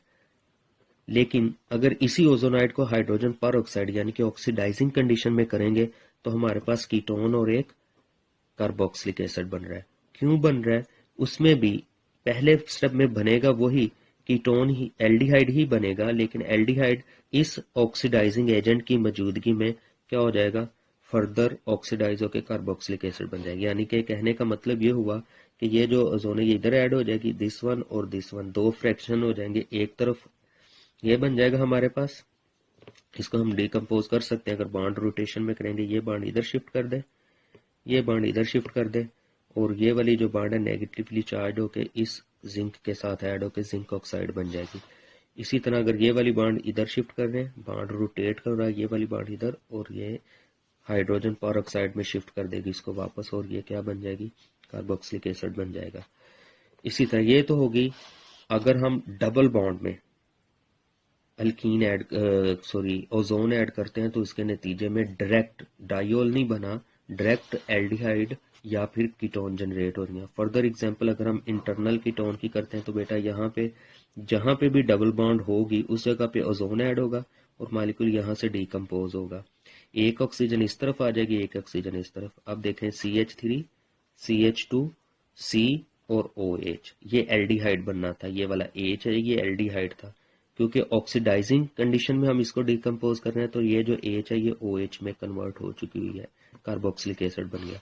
अब इस कार्बन के दोनों तरफ R ग्रुप है, जिस तरफ दोनों R ग्रुप होंगे तो वो कीटोन बनेगी, और जो कीटोन है दे आर रेजिस्टेंट टू ऑक्सीडेशन, इनकी ऑक्सीडेशन इजीली नहीं होती, इसलिए ये वैसे का वैसे ही है। लेकिन एल्डिहाइड जो है वो मोर लायबल टू ऑक्सीडाइज है, इसलिए उसकी ऑक्सीडेशन होगी। सिमिलरली यहाँ पे देखें, ये वाले दो डबल बॉन्ड है कार्बन, अगर यहां से क्लीवेज होती है मॉलिक्यूल की तो एक ऑक्सीजन इधर आएगा एक इधर आएगा। अब ये दोनों एल्डिहाइड बनेंगे, लेकिन जो कंडीशन है वो रिड्यूसिंग है, रिड्यूसिंग कंडीशन डाइमिथाइल सल्फाइड है, और रिड्यूसिंग कंडीशन में एल्डिहाइड बनेगा, ऑक्सीडाइजिंग कंडीशन में कार्बोक्सिलिक एसिड बनेगा। आई थिंक कि आप समझ गए होंगे कि जो ऑक्सीडेशन हम करेंगे तो 1,2-डाइयोल की ऑक्सीडेशन करेंगे तो फिर एल्डिहाइड कीटोन्स बनता है।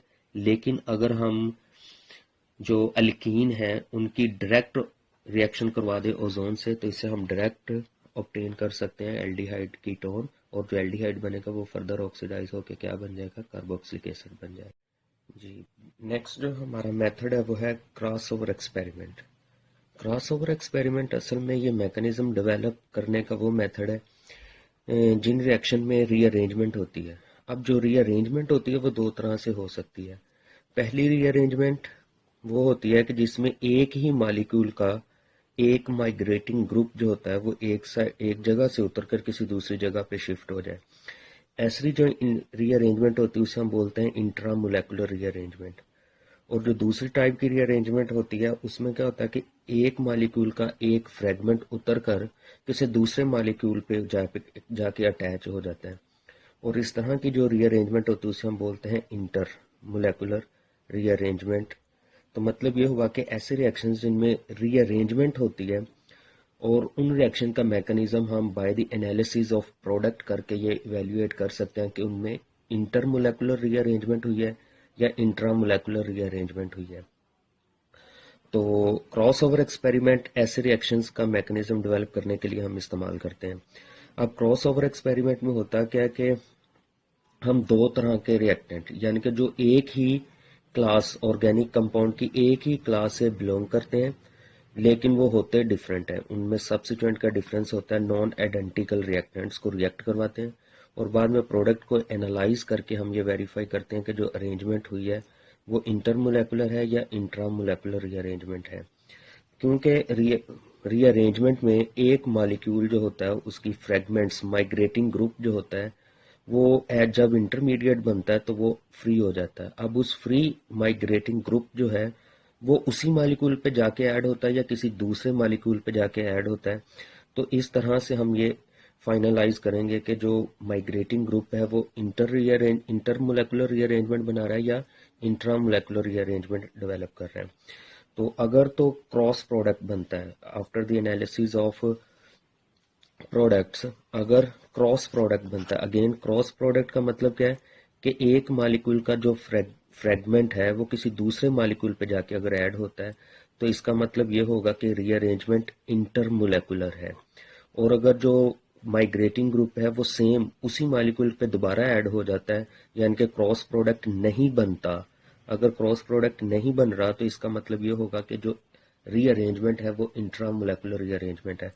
फॉर एग्जांपल, इसकी हम एग्जांपल में भी डिस्कस कर रहे हैं, दैट इज क्लेजन रीअरेंजमेंट। अब जो क्लेजन रीअरेंजमेंट है इसमें एलिलिक ईथर जो होता है उसे हम कन्वर्ट करते हैं एलाइल अल्कोहल में, यानी कि allyl ether converted into allyl alcohol. और इस रीअरेंजमेंट में होता क्या है कि जो क्लेजन रीअरेंजमेंट होती है वो इंट्रामोलेकुलर रीअरेंजमेंट होती है, यानी कि उसमें जो पार्ट डिटैच होगा, जो माइग्रेटिंग ग्रुप होगा वो वापस उसी मॉलिक्यूल पे ऐड होता है, दूसरे मॉलिक्यूल पे ऐड नहीं होता। तो no cross product were obtained when two different ethers are heated. This confirms that the rearrangement is to be intramolecular, क्योंकि एक ही मॉलिक्यूल के ऊपर वही माइग्रेटिंग ग्रुप दोबारा ऐड हो रहा है, लिहाजा इंट्रामोलेकुलर रीअरेंजमेंट होगी। फॉर एग्जांपल हमारे पास दो रिएक्टिंग मॉलिक्यूल हैं, एक है मिथाइल एलाइल ईथर और दूसरा है फिनाइल। आपने जो कंसीडर करना है वो ये वाला पार्ट है, दिस वन मिथा, एक साइड पे उसके मिथाइल ग्रुप लगा हुआ है, एक साइड दूसरा जो मॉलिक्यूल है उसके फिनाइल ग्रुप लगा हुआ है। तो मिथाइल एलाइल ईथर और फिनाइल एलाइल ईथर, जब हम इन दोनों को हीट अप करते हैं तो जो ये वाला मिथाइल एलाइल ईथर है वो एलाइल अल्कोहल में कन्वर्ट हो रहा है, यानी कि जो ब्लू इंक से लिखा गया मॉलिक्यूल है तो ये वाला जो पार्ट है ये यहाँ से डिटैच होके उसी मॉलिक्यूल की पैरा पोजीशन पे जाके ऐड हो रहा है, यानी कि मिथाइल एलाइल ईथर जो है वो मिथाइल एलाइल अल्कोहल में कन्वर्ट हो गया। और जो दूसरा रिएक्टिंग मॉलिक्यूल था जिसमें फिनाइल एलाइल ईथर है वो फिनाइल एलाइल अल्कोहल में कन्वर्ट हो रहा है, यानी कि जो रेड वाला मॉलिक्यूल है वो रेड में कन्वर्ट हो गया और जो ब्लू वाला है वो ब्लू में, यानी कि ये वाला जो एलाइल अल्कोहल है ईथर है वो एलाइल अल्कोहल में कन्वर्ट हो गया और जो फिनाइल वाला था वो फिनाइल अल्कोहल में कन्वर्ट हो गया। इससे ये बात कंफर्म हो रही है कि जो प्रोडक्ट है एक ही माइग्रेटिंग ग्रुप जो है वो एक ही मॉलिक्यूल से उतर के उसी मॉलिक्यूल के ऊपर अटैच हो रहा है, तो लिहाजा इस रिएक्शन में नो क्रॉस प्रोडक्ट। और अगर क्रॉस प्रोडक्ट ना हो तो जो रीअरेंजमेंट होती है वो कौन सी होगी, दैट इज इंट्रामोलेकुलर रीअरेंजमेंट, इंट्रामोलेकुलर रीअरेंजमेंट होगी। मतलब अब अगर हम इस रिएक्शन का मैकेनिज्म लिखना चाह रहे हैं तो इसका मैकेनिज्म क्या होगा वो हम सपोज करते हैं, सपोज दैट इन दोनों में से कोई एक मॉलिक्यूल ले लेते हैं, मिथाइल एलाइल ईथर को ही ले लेते हैं। तो हमारे पास है that is allylic group CH double bond methyl allyl ether और इसके ये वाले जो ऑर्थो पोजीशंस को हमने ब्लॉक किया हुआ है। अब रीअरेंजमेंट हम इसकी डेवलप कर रहे हैं। सपोज दैट ये वाली जो पाई बॉन्ड है, ये जो एक्सपोज्ड पाई बॉन्ड है 2pz जो है 2pz, ये वाला जो ऑर्बिटल है अगर इस ऑर्थो पोजीशन के ऊपर अटैक करता है तो डेफिनेटली कार्बन ने 4 बॉन्ड बनाने वो पहले बने हुए हैं, तो ये वाली जो पाई बॉन्ड है that will shifted to oxygen और जो ऑक्सीजन है ये वाली जो बॉन्ड है वो इस जगह पे शिफ्ट कर देगी। हमारे पास जो इंटरमीडिएट के तौर पे साइक्लोकीटोन जनरेट होगी इस वक्त, यानी कि ये बॉन्ड इधर शिफ्ट होगी तो ये आर्जी तौर पे साइक्लोकीटोन, बाकी दो बॉन्ड्स जो हैं वो अपनी जगह पे वैसे स्टिल है, that is a methyl group. और ये वाली जो कार्बन है इसको डिफ्रेंशिएट करने के लिए इसको मैं ब्लू कर देता हूँ, दिस वन, ये वाली जो कार्बन है ब्लू वाली कार्बन वो अटैक कर रही है इसके ऊपर बेंजीन रिंग के ऊपर, ये वाली कार्बन आ गई जिसको हम ब्लू से ही लिख रहे हैं। अब इस कार्बन के एक साइड पे है ये वाला मिथाइल ग्रुप, इसको हम यहाँ पे शो कर देते हैं और दूसरी साइड पे इसके ये वाला CH और ये बॉन्ड इधर शिफ्ट होने की वजह से यहाँ पे डबल बॉन्ड जनरेट होगी। तो ये हमारे पास एक इंटरमीडिएट बन गया कि अगर एलिलिक डबल बॉन्ड जो है वो बेंजीन रिंग पे अटैक करेगी तो बेंजीन रिंग अपनी बॉन्ड जो है वो साइक्लोकीटोन में बन रहा है। अब इस इंटरमीडिएट में बेंजीन की जो स्टेबिलिटी है, जो 3 डबल बॉन्ड की वजह से, डीलोकलाइजेशन की वजह से थी, वो लॉस्ट हो गई है। अब डेफिनेटली बेंजीन अपनी स्टेबिलिटी को वापस रिकवर करना चाहेगा, तो उसके लिए ये वाली अब जो नेक्स्ट दूसरी ये वाली जो बॉन्ड बन रही है CH2, ये वाली जो डबल बॉन्ड है, ये इस पैरा पोजीशन पे अटैक करेगी और ये वाली जो बॉन्ड है ये अगेन रेजोनेट करेगी उससे नेक्स्ट, और ये जो पाई बॉन्ड जो है बाहर वाली, ये यहाँ पे शिफ्ट हो जाएगी, जिससे नेक्स्ट हमारा जो इंटरमीडिएट बनेगा। अब मैं इस कार्बन को ब्लू कर देता हूँ जिसको हमने अटैच करना है बेंजीन रिंग के साथ, दिस वन। अब ये एक डबल बॉन्ड अपनी जगह पे वैसे रही और ये बॉन्ड यहाँ पे शिफ्ट हो गया। ये वाला जो कार्बन है CH2, फिर ये वाला CH, यहाँ पे ये बॉन्ड शिफ्ट होने की वजह से डबल बॉन्ड क्रिएट हो जाएगी, ये वाला CH और CH3, लिहाजा इसको मैं अगेन ब्लू कर रहा हूँ, ये वाली कार्बन, और उसके बाद एक ये जो पहली दफा शिफ्ट हुई थी। अब इस कार्बन की 3 बॉन्ड बनी है, लिहाजा यहाँ पे एक हाइड्रोजन आटम अभी एग्जिस्ट कर रहा है और एक मिथाइल ग्रुप इस जगह पे है, यहाँ पे 2 मिथाइल ग्रुप ऑर्थो पोजीशन जो हमने ऑलरेडी ब्लॉक की हुई थी। नेक्स्ट वन, अब अगेन बेंजीन अपनी स्टेबिलिटी को मेंटेन करने के लिए बॉन्ड इधर शिफ्ट होगी और ये बॉन्ड इस जगह पे, और फिनो ऑक्साइड आयन जो है वो इस हाइड्रोजन को ऐड करके फिनोल में कन्वर्ट हो जाएगा। That will be our final product. ये बॉन्ड इधर शिफ्ट हुई तो यहाँ पे डबल बॉन्ड, ये बॉन्ड इधर शिफ्ट होगी, ये एक दफा नेगेटिव बनेगा और वो नेगेटिव बन के इस हाइड्रोजन को अपने साथ ऐड कर लिया उसने, दैट इज फिनोल। और जो एक बॉन्ड ऑलरेडी अपनी जगह पे परसिस्टेंट थी और यहाँ पे आ गया CH2, CH, CH and CH3।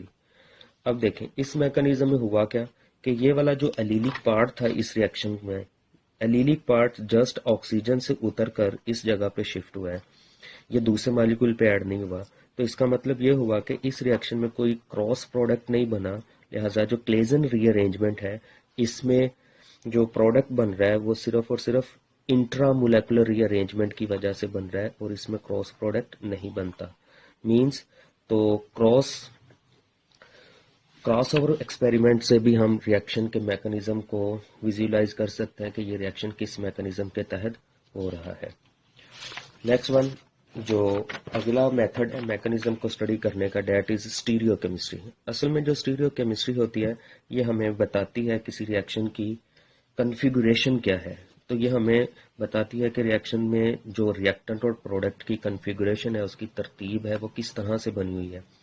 तो स्टीरियोकेमिस्ट्री असल में ये डिटेल्ड डिस्क्रिप्शन होती है about the configuration of the reactant and product. और हम फिर किन रिएक्शंस के ऊपर ये मैकेनिज्म अप्लाई कर सकते हैं, तो डेफिनेट उन रिएक्शंस पे हम ये अप्लाई कर सकते हैं जिसमें reactant more than one stereomeric form में एग्जिस्ट करता है, यानी कि एक ऐसा रिएक्टेंट जो एक से ज्यादा कन्फिगुरेशन में स्टेबल हो सकता है। उन रिएक्शन का मैकेनिज्म हम स्टीरियोकेमिस्ट्री से इजीली इवेल्युएट कर सकते हैं। अब होना क्या चाहिए कि it is necessary to know whether configuration of product is same as a reactant or different, यानी कि रिएक्शन जब कंप्लीट हो जाता है तो हम पहले रिएक्टेंट की स्टीरियोकेमिस्ट्री यानी कि उसकी कन्फिगुरेशन हमें पता होती है, और जब प्रोडक्ट बनता है तो फिर हम उसको इवेल्युएट करके उसकी कन्फिगुरेशन को डिटरमिन करते हैं और फिर उन दोनों को कंपेयर किया जाता है। रिएक्टेंट और प्रोडक्ट की कन्फिगुरेशन को हम कंपेयर करके बता सकते हैं कि जो रिएक्शन का मैकेनिज्म है वो किस तरह से हो रहा है और किस तरह का उसमें मैकेनिज्म इन्वॉल्व हो रहा है। फॉर एग्जाम्पल, अगर whether the product is optically pure, यानी कि सिर्फ एक ही प्रोडक्ट बन रहा है या मिक्सचर ऑफ प्रोडक्ट्स बन रहा है और एज रिएक्टेंट, और उसकी जो ऑप्टिकल एक्टिविटी प्रॉपर्टी है वो रिएक्टेंट की तरह है या उससे ऑपोजिट है, तो when configuration of the optical active product is different from the configuration of the optically active reactant, thus reaction is said to be occur with configuration of invariant। For example, जैसा कि हमने SN कौन सा वो mechanism था, SN1 mechanism है जिसमें nucleophile opposite side से अटैक करता है। तो लिहाजा जो प्रोडक्ट बनता है उसकी जो कन्फिगुरेशन होती है वो रिएक्टेंट की निस्बत रिवर्स हो जाती, उलट होती है। तो मतलब ये हुआ कि अगर प्रोडक्ट की कन्फिगरेशन रिएक्टेंट से उलट आ रही है तो इससे हमें एक अंदाजा होता है कि डेफिनेट इसमें SN1 मैकेनिज्म न्यूक्लियोफिलिक सब्स्टिट्यूशन हो रही है, और जो प्रोडक्ट है उसकी इन्वर्जन होने की वजह से वो यूनिमोलेकुलर मैकेनिज्म हो सकता है। तो फॉर एग्जांपल हमारे पास एक एग्जांपल है हाइड्रोलिसिस ऑफ 2 ब्रोमो ऑक्टेन, यानी कि ऑक्टेन 8 कार्बन वाला कंपाउंड है जिसकी दूसरी पोजीशन पे ब्रोमो ग्रुप लगा हुआ है। तो 1 2 एंड 6 कार्बन ये वाले हो गए 2 bromo octane, that is a secondary alkyl halide. और अगर हाइड्रोक्सल ग्रुप इसके ऊपर अटैक करता है तो ब्रोमो ग्रुप यहाँ से लीव आउट करेगा। तो इसका जो प्रोडक्ट है वो देखें कि OH ऑपोजिट साइड से अटैक कर रहा है, लिहाजा OH ऑपोजिट साइड पे अटैच हुआ और यहाँ से ब्रोमाइड आयन डिटैच हो गया।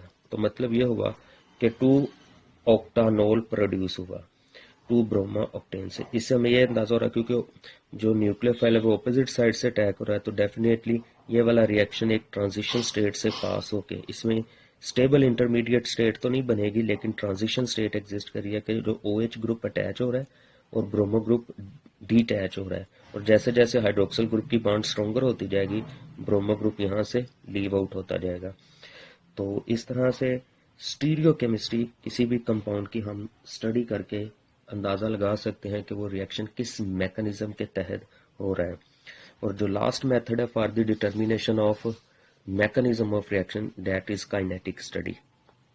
काइनेटिक स्टडी का असल में काइनेटिक होती क्या है कि हम किसी रिएक्शन का रेट ऑफ रिएक्शन कैलकुलेट कर लें या उसका ऑर्डर ऑफ रिएक्शन कैलकुलेट करने को हम बोलते हैं kinetic study. The study of rate of reaction and the factor affecting the rate of reaction and the mechanism of reaction, ये तीनों collectively known as kinetic study. तो काइनेटिक स्टडी जिसका मतलब है कि हम उसका रेट ऑफ रिएक्शन या ऑर्डर ऑफ रिएक्शन, अगर हमें ये दो चीजें पता चल जाए कि वो रिएक्शन का रेट क्या है और रेट ऑफ रिएक्शन किन रिएक्टेंट की कंसंट्रेशन पे डिपेंड कर रहा है और उसका ऑर्डर ऑफ रिएक्शन क्या है, ऑर्डर ऑफ रिएक्शन क्या है, तो हम बता सकते हैं कि उसका मैकेनिज्म क्या है। अगेन हमारे पास एक टर्शरी ब्रोमाइड है, टर्शरी ब्रोमाइड एक कंपाउंड है जिसकी हम हाइड्रोलिसिस कर रहे हैं। अब हाइड्रोलिसिस से क्या बनेगा, टर्शरी अल्कोहल बन रहा है हमारे पास।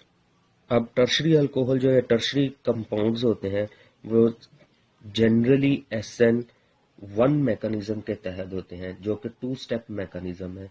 और 2 स्टेप मैकेनिज्म में क्या होता है कि पहला स्टेप आयोनाइजेशन होता है और दूसरा स्टेप उसमें अटैक ऑफ न्यूक्लियोफाइल होता है। अगर हम इस रिएक्शन का मैकेनिज्म को बात करते हैं तो हमारे पास पहले है tertiary bromide, first step is the ionization, और आयोनाइजेशन से हमारे पास triangular planar carbocation tertiary carbocation बनता है जो कि sp3 से चेंज होके sp2 में बदल जाएगा, that is a stable intermediate. इसी ऊपर वाले रिएक्शन में जो कि SN2 मैकेनिज्म के तहत हो रहा था, और ये वाला ऊपर वाला भी हमने जो बात की है डेट इज SN2 मैकेनिज्म जो कि सिंगल स्टेप होता है, और सिंगल स्टेप में no intermediate state but transition state exist करती है। और ये जो अभी हम डिस्कस कर रहे हैं example that follow the SN1 mechanism, जिसमें फर्स्ट स्टेप जो है वो आयोनाइजेशन है। We know that first step क्योंकि मोलेकुलर नेचर बॉन्ड डीकम्पोजिशन, लिहाजा ये स्लो रिएक्शन है। और जो दूसरा स्टेप होगा जिसमें जो न्यूक्लियोफाइल है, और जो न्यूक्लियोफाइल यहाँ पे और इस्तेमाल हो रहा है that is a solvent water molecule, और वो इसके ऊपर बहुत साइड से अटैक कर सकता है, तो लिहाजा हमारे पास जो प्रोडक्ट बनेगा टर्शरी अल्कोहल बन गया। That is ionic nature reaction है तो that will be a first step. लिहाजा जो स्लो स्टेप होता है that is a rate determining step, और रेट डिटर्मिंग स्टेप में हमारे पास सिर्फ एक मॉलिक्यूल जो कि सबसेट रेट है वो पार्टिसिपेट कर रहा है, तो लिहाजा इस रिएक्शन का जो रेट एक्सप्रेशन ला होगा, जो रेट ऑफ रिएक्शन है वो डिपेंड कर रहा है सिर्फ और सिर्फ टर्शरी ब्रोमाइड पे। तो मतलब ये हुआ कि ज़ाहरी तौर पे रिएक्शन में हमारे पास दो रिएक्टेंट थे, लेकिन जो रेट ऑफ रिएक्शन है वो सिर्फ और सिर्फ टर्शरी ब्रोमाइड पे डिपेंड कर रहा है। तो ऐसे रिएक्शन जिसमें ज़ाहरी तौर पे दो रिएक्टेंट्स हों और रेट ऑफ रिएक्शन एक पे डिपेंड कर रहा हो, तो either it will be pseudo first order reaction और either it will be first order reaction. तो यहाँ पे जो रेट ऑफ रिएक्शन है टोटली डिपेंड कर रहा है वन सब्स्ट्रेट पे। तो इसका मतलब ये है कि ये जो न्यूक्लियोफिलिक सब्स्टिट्यूशन हो रही है अकॉर्डिंग टू SN1 मैकेनिज्म के तहत हो रही है, और इस तरह से हम इस रिएक्शन का मैकेनिज्म प्रपोज कर सकते हैं कि जिसमें सिंगल स्टेप रिएक्शन है और it will be first order reaction, क्योंकि रेट ऑफ रिएक्शन एक मॉलिक्यूल की कंसंट्रेशन पे डिपेंड कर रहा है, तो लिहाजा it will be first order reaction. इसी काइनेटिक स्टडी में एक और कंसेप्ट है जो कि kinetic isotopic effect, that is very important.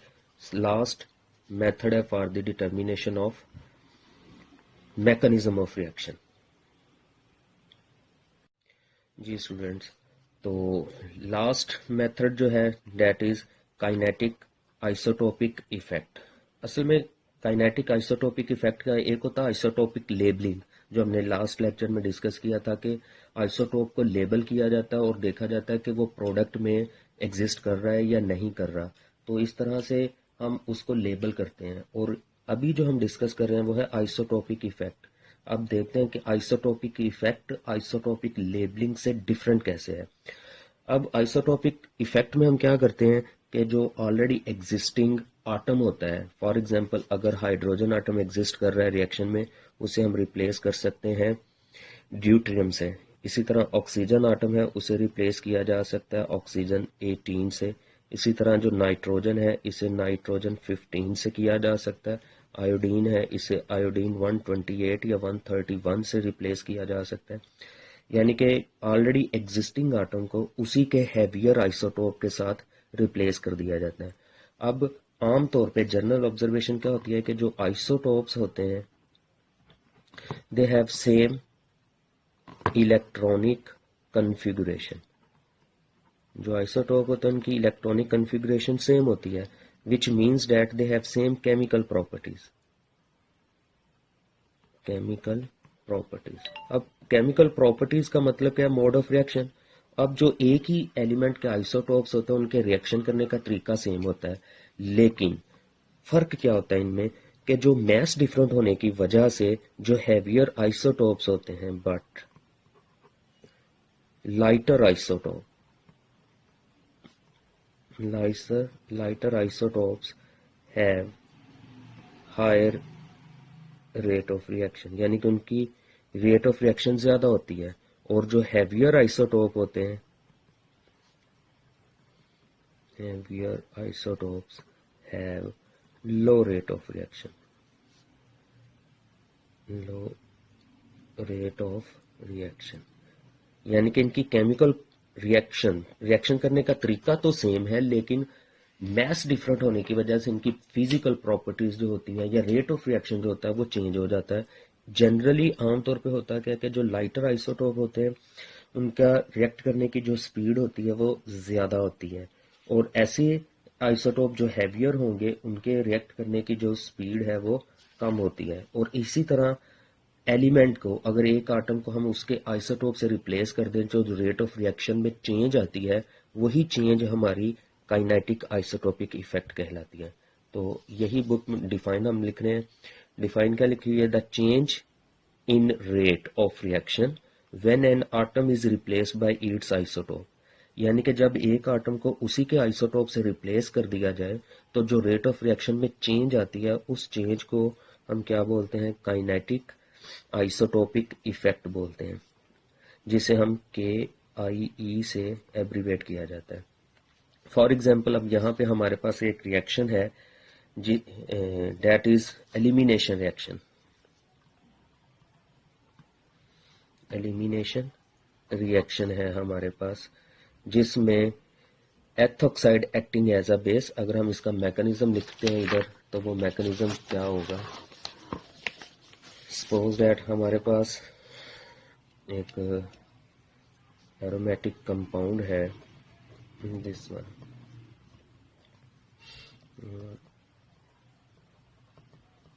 this one. First step is the attack of base. Ethoxide is a base that attack on alpha and beta hydrogen, जो कि beta hydrogen पे attack करेगी। Beta hydrogen पे attack से हमारे पास intermediate जो बनेगा that is cation, that is CH2 N9 carbenium ion, क्योंकि न्यूक्लियर बेस अटैक कर गया और वो अपना इलेक्ट्रॉन जो है वो कार्बन पे लीव आउट करेगी हाइड्रोजन, इसलिए कार्बेनियम आइन बन रहा है।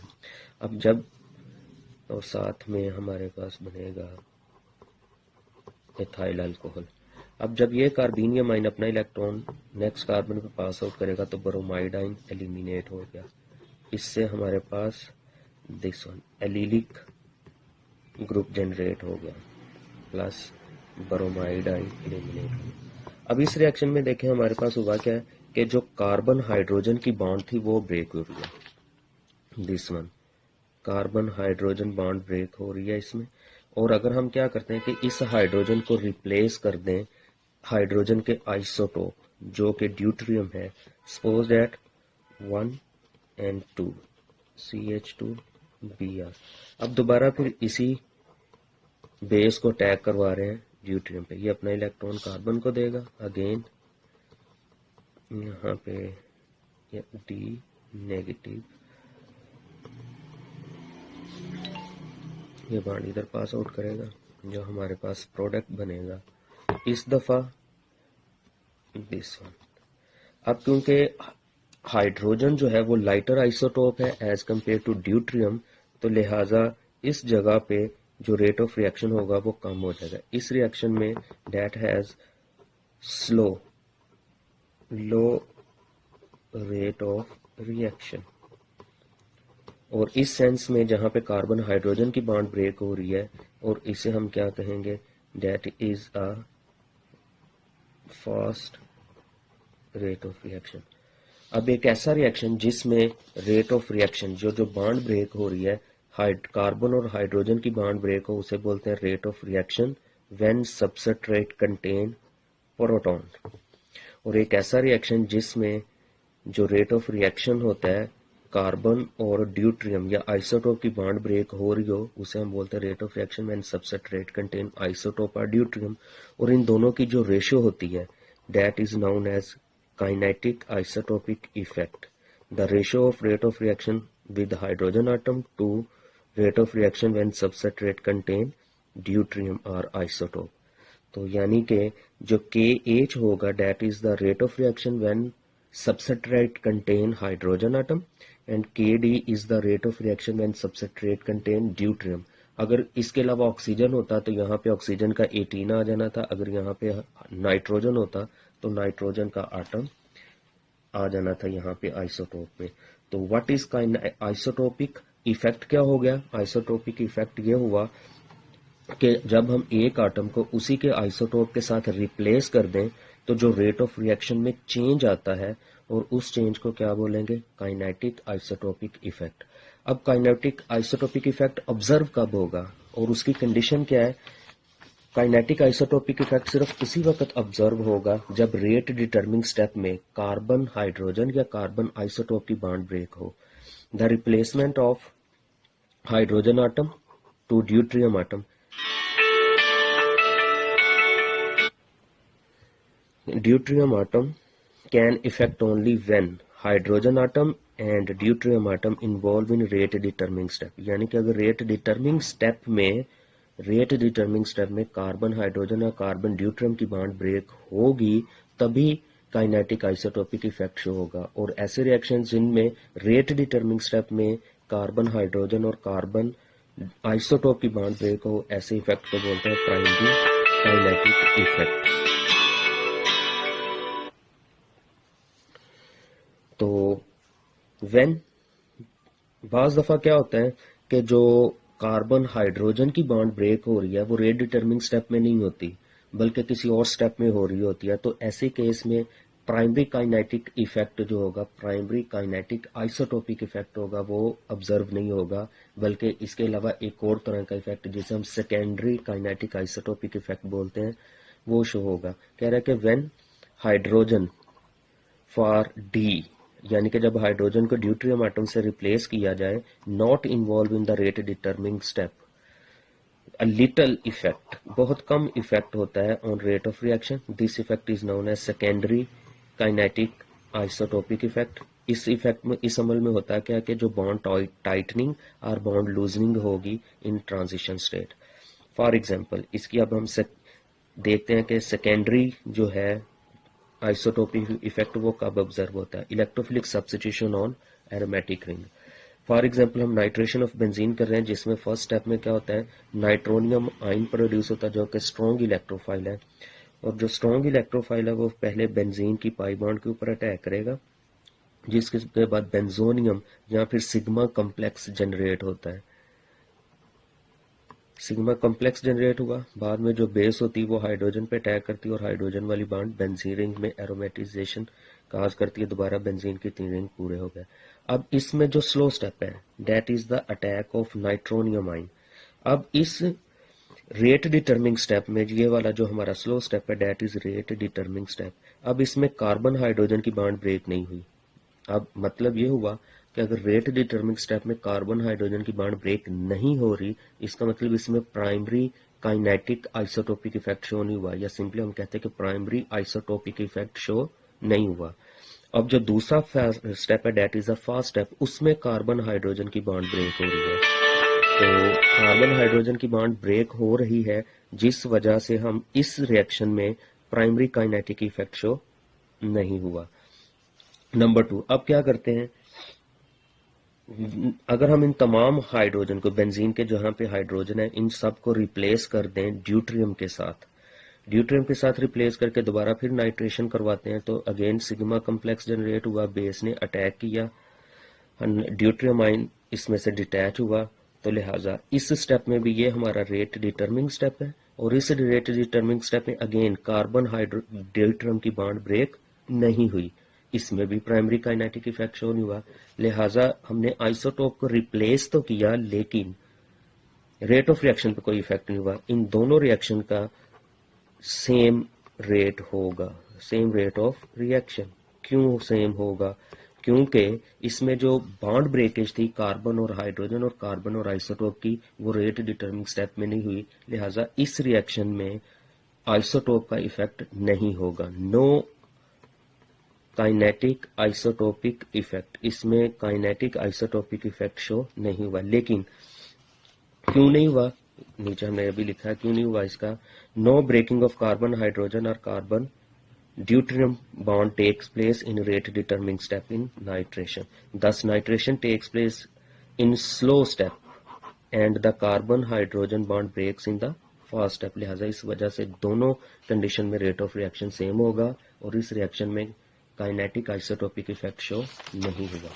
लेकिन अगर हम बेंजीन की सल्फोनेशन करवाते हैं, अगर हम बेंजीन रिंग की सल्फोनेशन करवाते हैं, सेम कंडीशन कि अब हमने बेंजीन के साथ हाइड्रोजन अटैच किए और सल्फोनेटिंग ग्रुप जो कि सल्फर ट्राईऑक्साइड है उसके ऊपर अटैक किया, तो अब इसमें फर्स्ट स्टेप जो है that is a fast step, और सेकंड स्टेप जो कि स्लो स्टेप है जिसमें बेस अटैक करी हाइड्रोजन पे, अब कार्बन हाइड्रोजन की बॉन्ड इसमें ब्रेक हो रही है, और जो कि स्लो स्टेप है that is rate determining step. लिहाजा ये वाला जो स्टेप होगा, इस रिएक्शन में कार्बन हाइड्रोजन की बॉन्ड ब्रेक हो रही है, लिहाजा इसमें प्राइमरी आइसोटोपिक इफेक्ट जो है वो शो होगा। इसी तरह अगर हम तमाम हाइड्रोजन को ड्यूट्रियम से रिप्लेस कर देते हैं, ड्यूट्रियम से रिप्लेस करने के बाद हमारे पास अगेन जो सिग्मा कम्प्लेक्स या बेंजोनियम आइन बन रहा है बेस, उसके ऊपर ड्यूट्रियम पे अटैक करेगी, बॉन्ड दोबारा बेंजीन रिंग में शिफ्ट होगी और ये हमारा सल्फोनेटिंग एजेंट होगा, जिसकी बाद में हाइड्रोलिसिस से बेंजीन सल्फोनिक एसिड हो गया। Again this is the slow step, rate determining step, और यहाँ पे कार्बन और ड्यूट्रियम यानी कि आइसोटोप की बॉन्ड ब्रेक हो रही है। इस स्टेप में जो कार्बन हाइड्रोजन की बॉन्ड ब्रेक होगी, ये वाला जो रिएक्शन होगा that will be a fast reaction, और यहाँ पे जो रिएक्शन होगा ये वाला जो दूसरी लिखा हुआ है दैट विल बी स्लो। लिहाजा इस रिएक्शन में प्राइमरी काइनेटिक इफेक्ट ज्यादा प्रोमिनेंट हुआ, क्योंकि कार्बन हाइड्रोजन या कार्बन ड्यूट्रियम की बॉन्ड जो है वो रेट डिटर्मिंग स्टेप में ब्रेक हो रही है, और इस रेट ऑफ रिएक्शन में जो फर्क है इसे हम बोलेंगे आइसोटोपिक इफेक्ट। अब दूसरी जो इसकी टाइप है that is secondary kinetic isotopic effect, यानी कि अगर रेट डिटर्मिंग स्टेप में कार्बन हाइड्रोजन की बॉन्ड ब्रेक नहीं होती, या कार्बन हाइड्रोजन या फिर आइसोटोप जो है वो रेट डिटरमिनिंग स्टेप में पार्टिसिपेट ही नहीं करता, तो ऐसी सूरत में क्या होगा कि secondary kinetic isotopic effect show होता है। यही इसमें हमने इसकी जो थ्योरेटिकल पोर्शन है उसमें यही लिखा हुआ है कि जो आइसोटोपिक इफेक्ट में also be observe when substituted hydrogen atom not directly involved in the reaction. Such effects are called as secondary kinetic isotopic effect. ये स्मॉलर होते हैं क्योंकि इनका इफेक्ट इतना प्रोमिनेंट नहीं होता, और इनकी जो रेंज होती है काइनेटिक इफेक्ट की वो 0.7 से लेकर 1.5 तक होती है। दे आर classified as alpha beta gamma, यानी कि ये अल्फा बीटा गैमा ये डिपेंड करता है कि जो जिस आटम को आपने सब्स्टिट्यूट किया है वो उस कार्बन से के लिहाज से किस पोजीशन पे है जो कार्बन रिएक्शन में इन्वॉल्व हो रही है। अगर जो कार्बन रिएक्शन में इन्वॉल्व हो रही है उससे अगली कार्बन के ऊपर आइसोटोप मौजूद है तो डेट विल बी अल्फा, अगर उस दूसरी कार्बन पे अटैच है तो बीटा, अगर वो उससे तीसरी कार्बन पे आइसोटोप मौजूद है तो that will be gamma, depending upon the position of isotope with respect to reactant carbon. Secondary kinetic effect results in the tightening, ये पहले भी हमने कहा कि टाइटनिंग और loosening of a bond at the transition state, यानी कि जो SN1 मैकेनिज्म SN2 मैकेनिज्म होता है जो कि सिंगल स्टेप मैकेनिज्म होता है जिसमें ट्रांजिशन स्टेट बनती है और उसमें बॉन्ड की टाइटनिंग या लूजनिंग होती है। द स्ट्रेंथ ऑफ बॉन्ड में change because of the hybridisation state, क्योंकि sp3 से वो sp2 में बदल जाता है तो हिब्रिडाइजेशन स्टेट चेंज होती है, या फिर change in extent of hyper conjugation.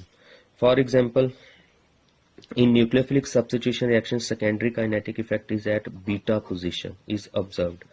For example, हमारे पास एक कंपाउंड है जिसमें हाइड्रोलिसिस हम कर रहे हैं 1 chloro 1 phenyl ethane, that is a ethane 1 and 2, 1 chloro 1 phenyl ethane. अब फर्स्ट स्टेप इसमें क्या होगा, आयोनाइजेशन है ऑफ सबस्ट्रेट, ये इससे क्लोरो ग्रुप डिटैच हो गया तो ये कार्बोकैटाइन जनरेट हो रहा है, और second step is the ionisation.